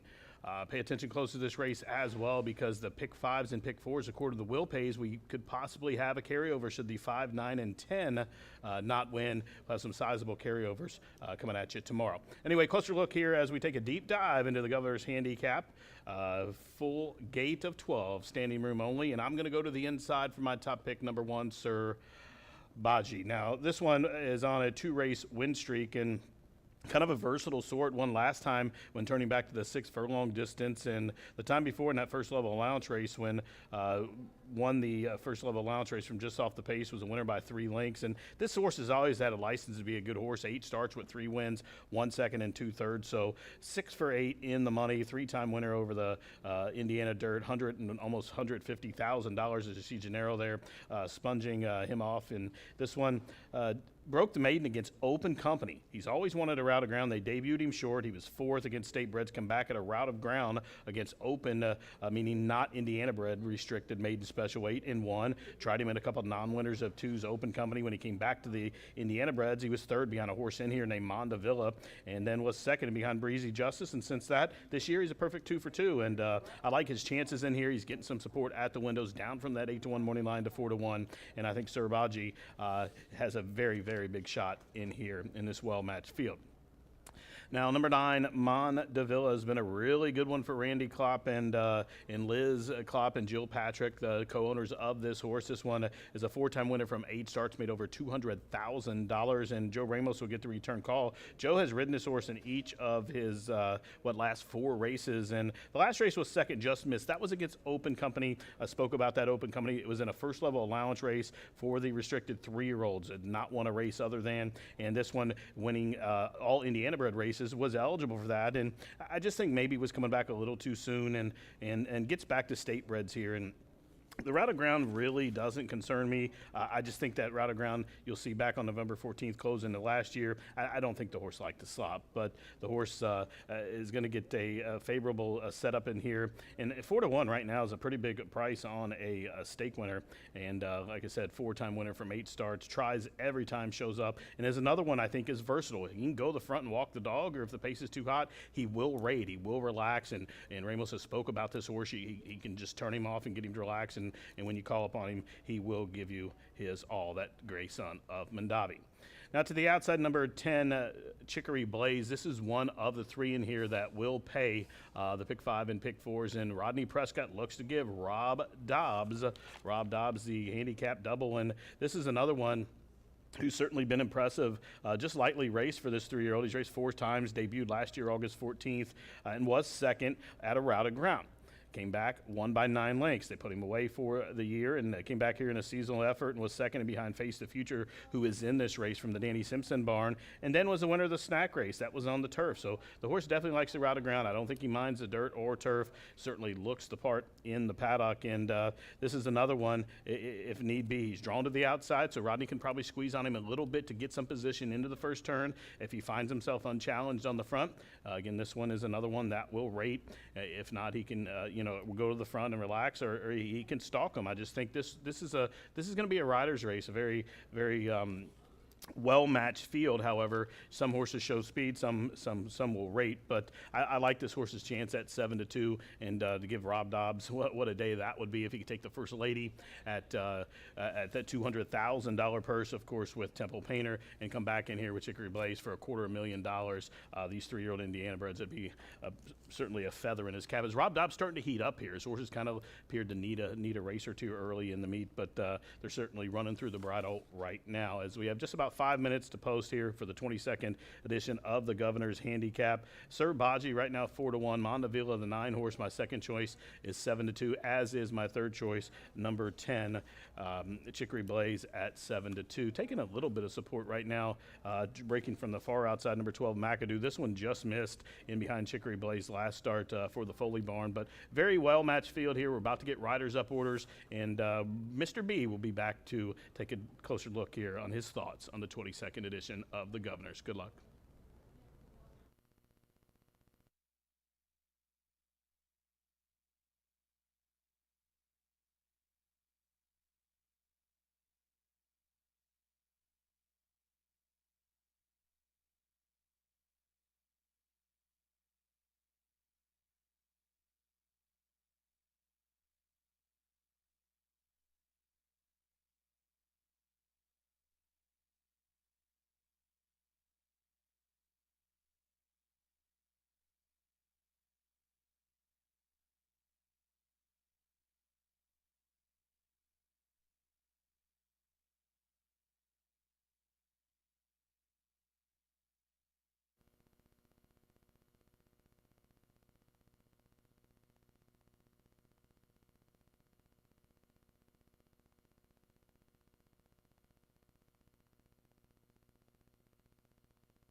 The horses call post now for the 8th race, the 22nd running of the Governor's Handicap.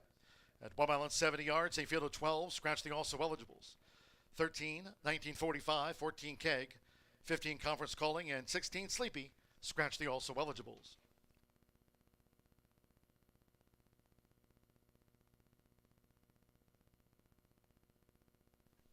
Presenting the field as they parade for the Governor's Handicap, the one is Sir Baji. Marcelino Pedrosa Jr. riding for Gennaro Garcia's Southwest Racing Stables Incorporated, Bruce Murphy and Lori Murphy.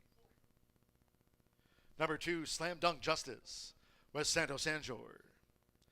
Postword for Gennaro Garcia's Southwest Racing Stables Incorporated, White Turquoise Stars of Steve H. Lewis. 3 is Gin and Whiskey with Yarmarie Correa. Devaris Douglas trains for Nicholas Q. Smith. Number 4, Rapid Justice, partnered again with Alberto Burgos, riding for Tomas Medina, the Justice Farm Greg Justice homebred. Number 5, Face the Future with Fernando de la Cruz. Danny Simpson trains in the colors of Louis Roussel III. Number 6 is Trusted Image. Joseph Biemer rides for Mike Lauer, Penny Lauer, Brennan Owens, the son of Reddy's Image. 7 is Terminally Handsome. Orlando Mexico riding for Tiana Richardville, trains the Chris and Alan Walsh homebred. Number 8 is Dr. Alex is in. Alex Ashard has a win on the card. Here for Michelle Elliott and Ziggy Stables, Steve Solarski. Number 9 is Mondavilla, Joe Ramos. Randy Klopp trains for owners Liz Klopp and Jill M. Patrick. Number 10, Chicory Blaze with Rodney Prescott. Makes the turn for Rob Tobbs Jr. and Breeder owner Joseph Hickman. 11 is Special Queen, Evan Roman. Just won the Indiana First Lady in a photograph. Here from Michelle Elliott. Elliott Racing LLC, Larry Goodwin's homebred. And number 12, McAdoo, with Edgar Morales. Trained by Greg Foley for Jerry Romans Jr. and Travis Foley's Tag Team Racing. The field for the Governor's Handicap. Exacta Trifecta Superfecta, 10-cent Grand High Five and start of the final double, getting close to a start for the Governor's Handicap.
With the girls settled, the boys take the main stage in here for the $250,000 Governor's Handicap Stakes, a mile and 70 yards the distance. To scratch your outside runners in here as the horses are out on the track getting a good warm-up in. The betting board very evenly spaced throughout. In fact, we've got 3 co-favorites between the 1, 9, and 10.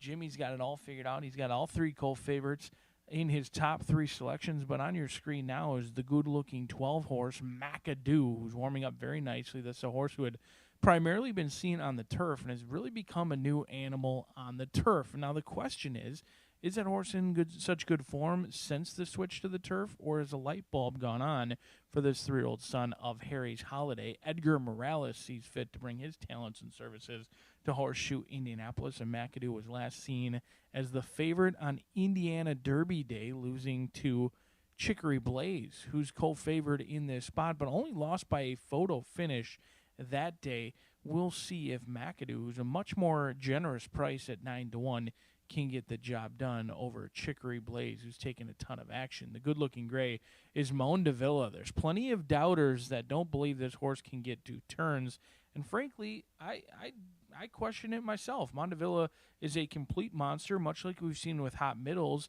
Ultimately, the talent can be evened out by the distance. Mondavilla has done little wrong so far in this 3-year-old's career, and now gets tested around 2 turns. Couldn't get past Shan last time out, forced to take back, but maybe that might do this horse good in the future, learning to relax off of other horses in here. Looks like a ton of speed. A horse that may be rolling from the back of the pack is 17-1 runner, Terminally Handsome for Tiana Richardville, getting Omo in the saddle on your screen now. Not a drop of sweat on a hot day. Terminally Handsome should get plenty of pace to chase in here. $250,000 on the line. And we've got John G. Dooley set to give us the call. A mile and 70 yards the distance for the big money coming up next. Brian, thank you. The horses arriving at the starting gate. It is now post time for the Governor's Handicap.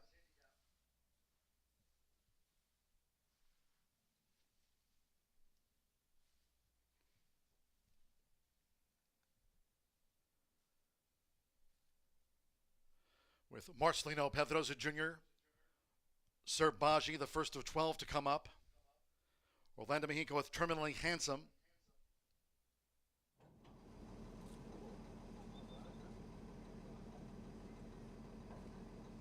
Dr. Alex is in. Alex Achard has an upset win on the card. Sir Baji joins. Santos Sanjor with Slam Dunk Justice. Now Joe Ramos, Mondavilla. Yarmari Correa, Gin and Whiskey. Loading for the Governor's Handicap. Alberto Burgos with Rapid Justice. Chicory Blaze, Rodney Prescott for Rob Dobbs Jr. Just won the Indiana First Lady. Fernando Veta Cruz with Face the Future. The colors of Louis Roussel III. A Special Queen, Evan Roman, can claim the handicap double. Indiana First Lady went in 143.56. Joseph Bimmer with Trusted Image.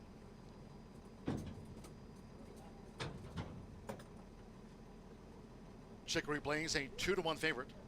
5-2 Sir Baji and 3-1 on Mondavilla. At 1 mile and 70 yards, stand by. One more, Edgar Morales with McAdoo. They're in the game. And they're off. And the Governor's Handicap. Slam Dunk Justice. Here's Dr. Alex is in, up and after the lead, and right there's Mondavilla. And on the outside, Special Queen has the white dots on the black sleeves as they enter the first turn. Dr. Alex is in. So with Alex Achard, Dr. Alex is in takes the top. Slam Dunk Justice second at the inside with Mondavilla. Running third as these leaders go to the back of the track. Special Queen running in fourth, needs to settle there for Evan Roman. Face the Future next in fifth. McAdoo is sixth while wide as they go up the backstretch now. And saving ground is Sir Baji with in between horses Trusted Image. Rapid Justice took back off of heels. On the outside is Chicory Blaze, who's in the clear but wide. Chicory Blaze further back to Gin and Whiskey, and Terminally Handsome is 12th. The opening quarter, 23.68 seconds. Now at the 4.5. Dr. Alex is in. Has cleared off to a nearly 5-length lead. Joe Ramos and Mondavilla keeps tabs on the front runner. Slam Dunk Justice, Special Queen. And then in between horses, as they enter the far turn, is McAdoo. Nearest the inside, Face the Future in traffic, half mile. 47.67 seconds. They round the far turn, inside 3 to go. It's Dr. Alex is in. Mondavilla now narrowing the margin. Chicory Blaze steady headway from third. Special Queen with McAdoo. Sir Baji's building momentum on the far outside. Slam Dunk Justice, Face the Future is next as they come for home now. And they straighten away after 3 quarters in 1 minute 12.36 seconds. Trusted Image is last. Dr. Alex is in first as they come for home. As Chicory Blaze bears down. Chicory Blaze just took the front from Dr. Alex is in. Sir Baji continues to gain. Toward the inside is McAdoo. On the outside, Rapid Justice. Mondavilla toward the inside. They're close to home with Rodney Prescott. It's Chicory Blaze bounding home in the Governor's Handicap by 3. Rob Dobbs Jr. sweeps the premier races. Sir Baji was second to Chicory Blaze. Rapid Justice, Terminally Handsome made up ground through the stretch. Gin and Whiskey with McAdoo. Dr. Alex is in, and Mondavilla followed all of them home.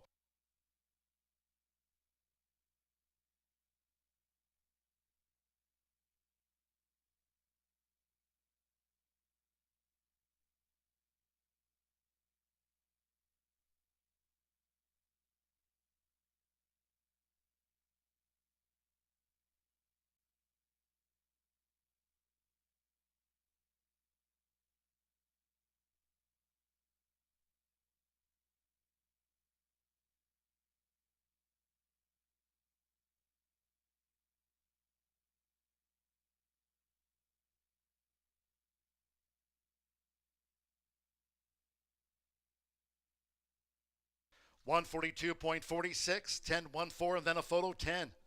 Chicory Blaze first, 1 Sir Baji second, 4 Rapid Justice, 73 to 1/3. Here's the slow-mo after the Governor's Handicap. Terminally Handsome came past McAdoo. Dr. Alex is in. Gin and Whiskey. There's Mondavilla. Next across the finish after the Governor's Handicap. We trail back to Slam Dunk Justice with Special Creed. 142.46. Phillies went 143.56. Number 7, Terminally Handsome was 4th. And the 12, McAdoo 5th. 10-1-4-7-12, Chicory Blaze, Rodney Prescott, giving Rob Dobbs Jr. our 2 handicaps on the day.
Returning to the Murphy Trailer Sales Winner's Circle, the 10, Chicory Blaze under the veteran hands of Rodney Prescott. Chicory Blaze is a 3-year-old chestnut colt by alternation and a Lady Blue by FedBiz. The winner was bred in Indiana by owner Joseph Hickman, giving trainer Rob Dobbs Jr. the Indiana First Lady Governor's Handicap Double. Horseshoe Indianapolis congratulates the winning connections. Chicory Blaze, the Governor's Handicap champion of this year, is official.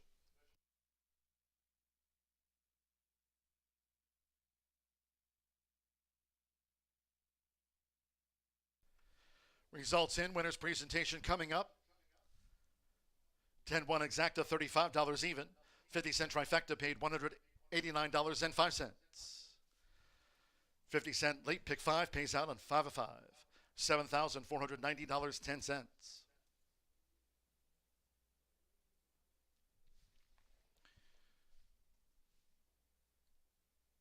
Results and prices after the Governor's Handicap.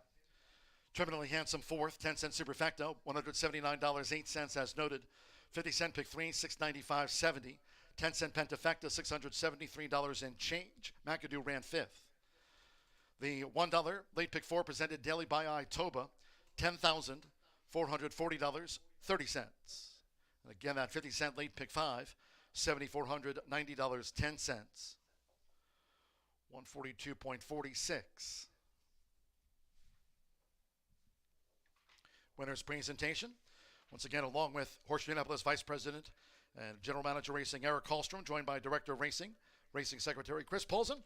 Winner's presentation to the connections of Chicory Blaze, Joseph Hickman's homebred, Rob Dobbs Jr. with a couple of premier races, and Rodney Prescott on Chicory Blaze, the Governor's Handicap champions. Race 9 to close us out. Quarter horse dash over the 350.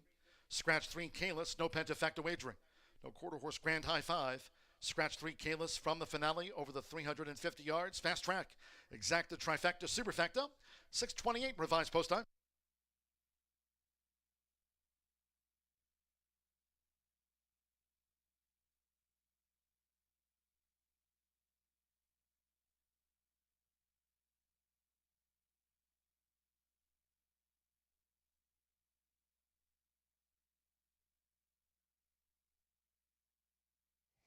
The Governor's goes to Chicory Blaze, and Rodney's known me for a long time. Rodney, have I ever told you my superstition for when I bet on a race? No, you have not. If I bet on you, then I won't watch you because I'll jinx you. So I did not watch. I had my back to it. I did watch a little bit of the stretch run. Can you walk me through how you guys' trip went?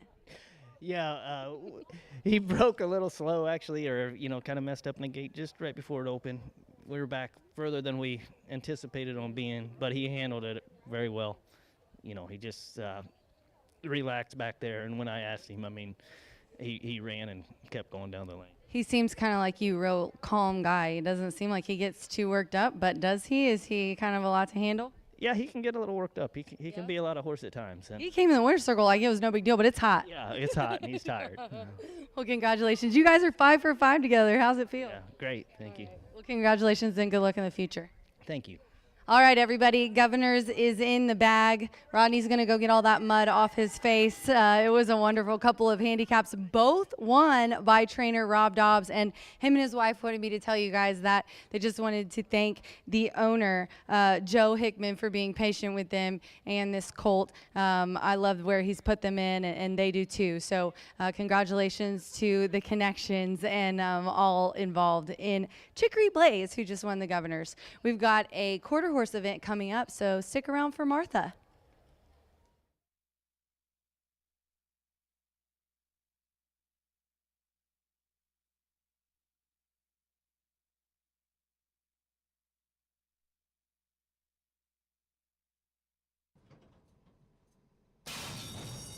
And they're off in the Governor's Handicap. Slam Dunk Justice. Here's Dr. Alex is in, up and after the lead, and right there's Monde Villa. And on the outside, Special Creed has the white dots on the black sleeves as they enter the first turn. Dr. Alex is in. So with Alex Achard, Dr. Alex is in, takes the top. Slam Dunk Justice second at the inside with Monde Villa running third as these leaders go to the back of the track. Special Creed running in fourth, needs to settle there for Evan Roman. Face the Future next in fifth. McAdoo is sixth while wide as they go up the backstretch now. And saving ground is Sir Baji With in between horses, Trusted Image. Rapid Justice took back off of heels. On the outside is Chicory Blaze, who's in the clear, but wide Chicory Blaze. Further back to Gin and Whiskey, and Terminally Handsome is 12th. The opening quarter, 23.68 seconds. Now at the 4.5. Dr. Alex is in. Has cleared off to a nearly 5-length lead. Joe Ramos and Mondavilla keeps tabs on the front runner. Slam Dunk Justice, Special Queen. And then between horses, as they enter the far turn, is McAdoo. Nearest the inside, Face the Future in traffic, half mile.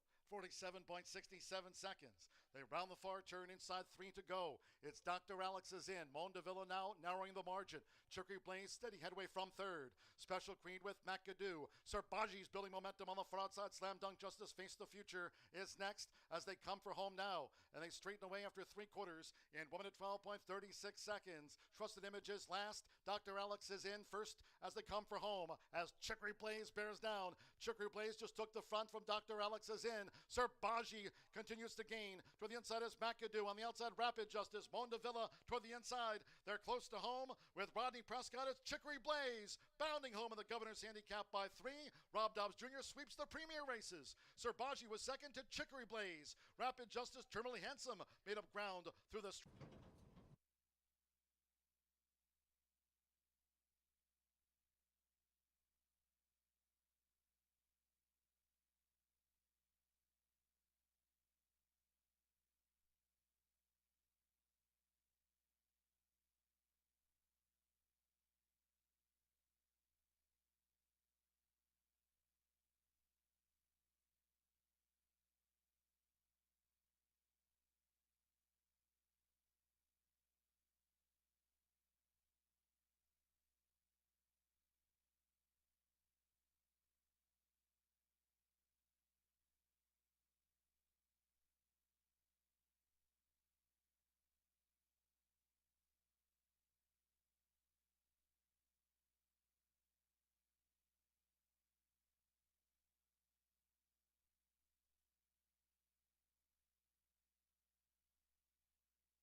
Well, we lost a treasured member of the Indiana racing and breeding world last Saturday with the passing of Escondido Beach at the age of 20. Boy, it's a tough loss for the Miller family, Glenn, Sherry, and their daughter Katie. They had him for 16 years, and at the completion of his racing career, he stood stud on their farm in Indiana and was an incredible producer. Bobby D. Cox from Texas was the breeder of this unbelievable son of Corona Cartel, and he turned into the all-time leading stallion, quarter horse stallion in Indiana. It was every time you would see a horse named Beach, and usually four sometimes more in one race or trial, you knew that he was the real deal. I mean, basically, he sired 13 crops, 121 winners who had earned over $8.3 million. And just to name a few, because probably isn't time to name all of them, but Beach Runner, Beach Cartel, Beach Mercedes, she was a mare, beat the boys so many times, track record setter, Beach Blast, HHCJ Shake, Stone Lake, Beach Bum Eddie, Beach Treat, and then most recently, CV Denali, who was a very talented mare. She won, or filly, I should say, she won the Gordon Mobley Futurity, and actually the top 4 finishers in this edition of the Gordon Mobley were all sired by Escondido Beach. So the legacy is strong. Very, very difficult transition for Sherry Glenn and their daughter Katie, who loved that horse, stood on their farm for 16 years. I mean, it's really hard to let a family member go, but hopefully they're comforted with the fact that this amazing stallion, his legacy will continue for years to come with his progeny, his sons and daughters. They're going to continue, and we're really in for a treat next year because we're going to see the first of the babies, 4 from what I've heard, are going to debut next spring. I think on the Eggleston Ranch, and Redheaded Beach was a prolific stakes winner. She's the only horse in Texas, this daughter of Escondido Beach, to win 3 futurities in 1 year. Believe me, there were several of the Escondido Beaches that ended up winning 2 futurities in their career, but nobody other than Redheaded Beach had won 3. So can't wait to see those babies. So much to look forward to, but we do, on behalf of everybody at Horseshoe Indy, of course, me, Rachel, Tammy, who wrote a beautiful press release, John Dooley, who I told, look, here's the deal with quarter horse racing in Indiana. Just remember, Escondido Beach is the star guitar, the Louisiana equivalent. So we've all had amazing experiences with the Miller family and watching Escondido Beach babies run.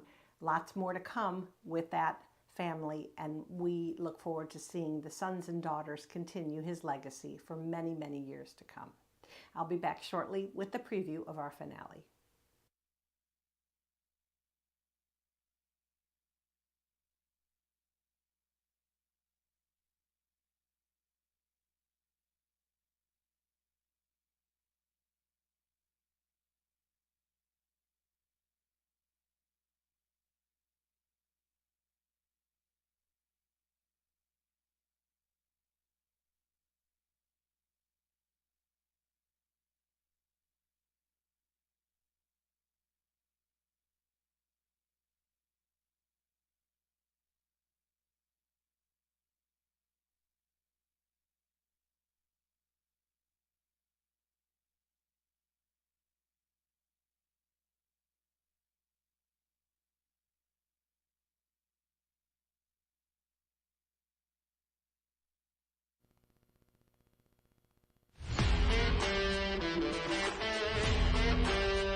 Okay, well, we do have a quarter horse race to close out our card, 18,500 allowance for 2-year-olds. And non-winners of 2, we have a scratch of number 3, Kalis, but have a very well-bred field going 350 yards. My top choice is going to be number 6, and that's Candy Spice, who's making her Horseshoe Indy debut after running 3 times at the very tough Remington Park meet at Oklahoma City. She's a filly by All-American Futurity champion Just Good Candy. She broke her maiden on April 27th down in Oklahoma City, and then she posted a bullet work here on June 5th for trainer Sacramento Chavez. Jose Ruiz has the call. We've seen all season that those Remington Park shippers have transitioned very well when they come to Indiana. All right, now, how about talking about trainer Tony Cunningham and jockey Danny Martinez? They won yesterday's final with Authenticity. I don't know why that name gets to me, but it does. They're going to team up this afternoon with number 5, and that's He's a Classy Cowboy, one of 3 entrants in this field, sired by AQHA champion and 2-year-old champion Flying Cowboy 123. Like I say, those Flying Cowboys can fly for sure.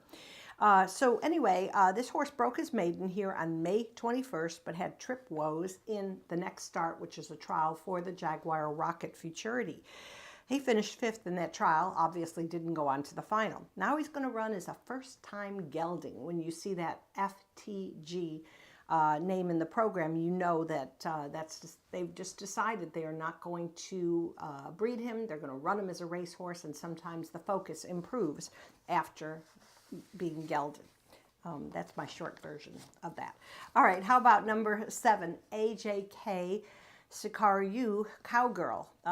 Has 4 starts to her credit and broke her maiden impressively here on July 14th. Also trained by Sacramento Chavez. This is a filly sired by Flying Cowboy 123, competed in trials for the Jaguar Rocket Futurity. Jockey Oscar Macias stays aboard and should be flying from the far outside post. I kind of like the way this filly drew. And then I'll round up my top 4 with number 2, TW Streakin' Cowboy. Made his debut on June 28th and in a trial for the Heartland Futurity, and the outcome was far from what trainer Natasha Perez was hoping for. This is a son also of Flying Cowboy 123 out of a Escondido Beach mare, winner of 6 races, W.H. I'm a Streakin' Beach. But bad debut, reared up through jockey Diego Bocanegra, and obviously had no impact. Now, if you look at the record of Natasha training horses for breeder owner Thomas Wiley, it's quite impressive. They seem to mesh really well. So I expect a better outcome, and hopefully the horse will behave in the gate and be nice to Diego Bocanegra and get a good result. So 6-5-7-2 in our finale. We'll be back tomorrow talking more quarter horse racing, and then just mark those calendars for a week from Saturday when we host another all quarter horse day at Horseshoe Indianapolis. Have a good evening.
Quarter horse juvenile stepping onto the track for the 9th race to close out the card today.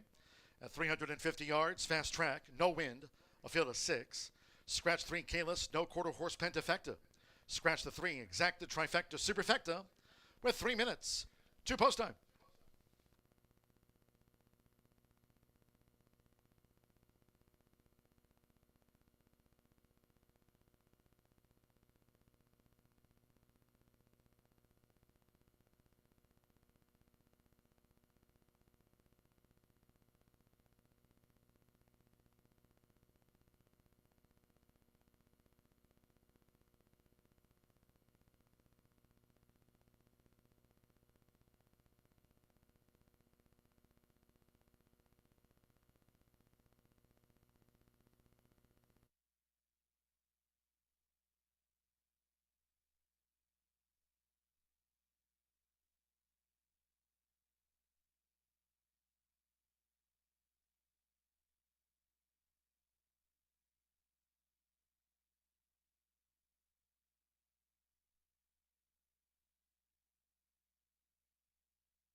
Less than 1 minute.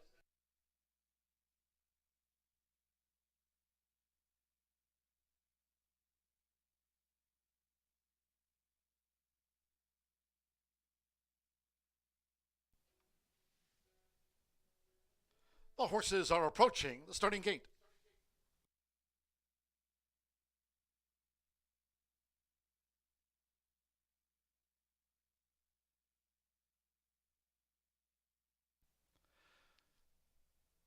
The horses have reached the starting gate. It is now post time. He's a classy cowboy. Uses a flipping halter.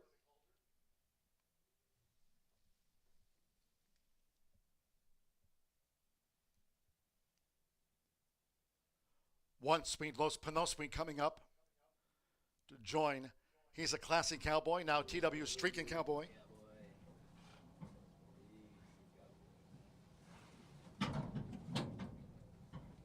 Outlaw Woman. Jose Ruiz with Candy Spice.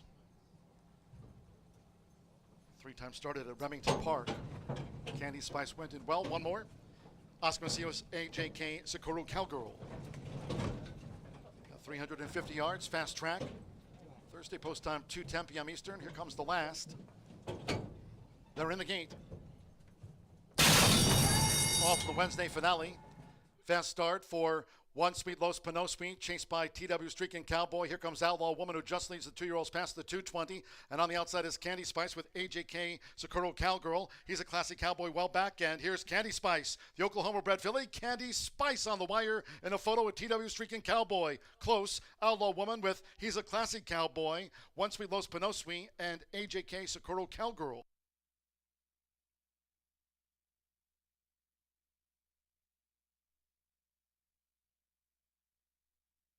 Photo finish, holo tickets.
(6-2-4-5), result of the photograph. First, number 6, Candy Spice at Eva Money. 2, TW Streaking Cowboy at 3-1 was second. Number 4, Outlaw Woman, 6-1 third. And number 5, He's a Classy Cowboy, 8-1 fourth after the 350. 17.598 seconds, fast no wind, 17.598. 3 times started at Remington Park. She's come to town to win. Candy Spice, Jose Ruiz.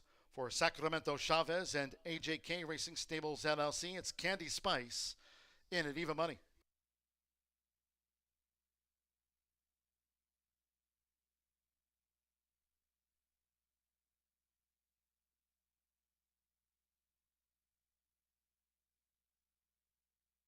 Ninth race official.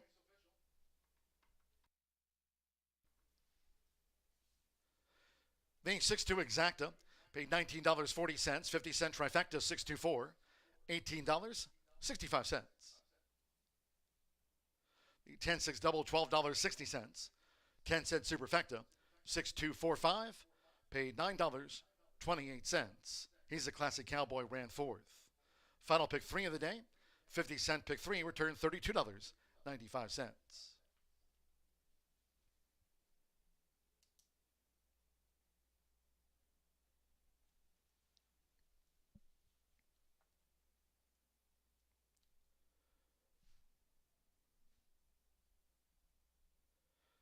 Stepping into the Murphy Traveler Sales winner circle, the 6, Candy Spice.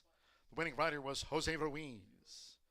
Candy Spice is a 2-year-old sorrel filly by Jess Good Candy. And a Tres Spice by Tres Saiz. Sacramento Chavez trains for Jose M. Chavez Jr.'s AJK Racing Stables LLC. She was bred in Oklahoma by Paris Wixon. Horseshoe Indianapolis congratulates the winning connections of Candy Spice. Final favorite home, clock 17.598 seconds.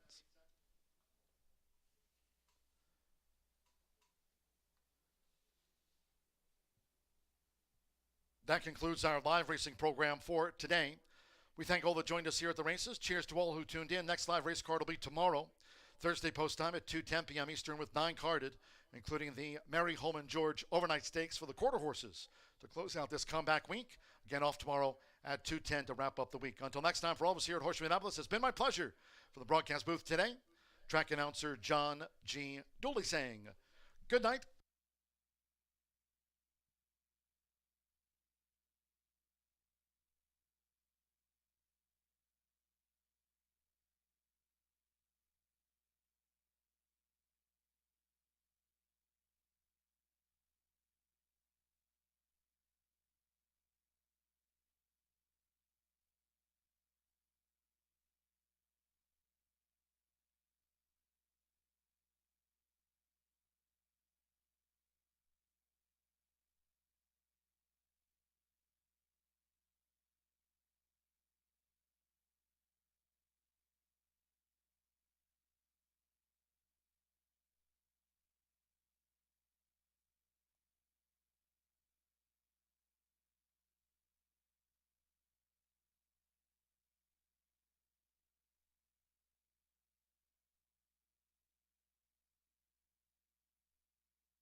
Results are in for today's Racing Rachel's Warriors contest.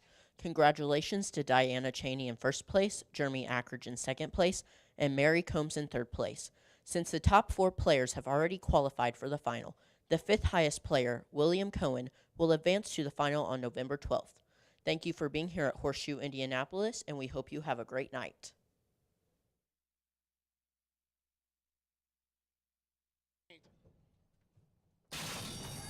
Off to the Wednesday finale.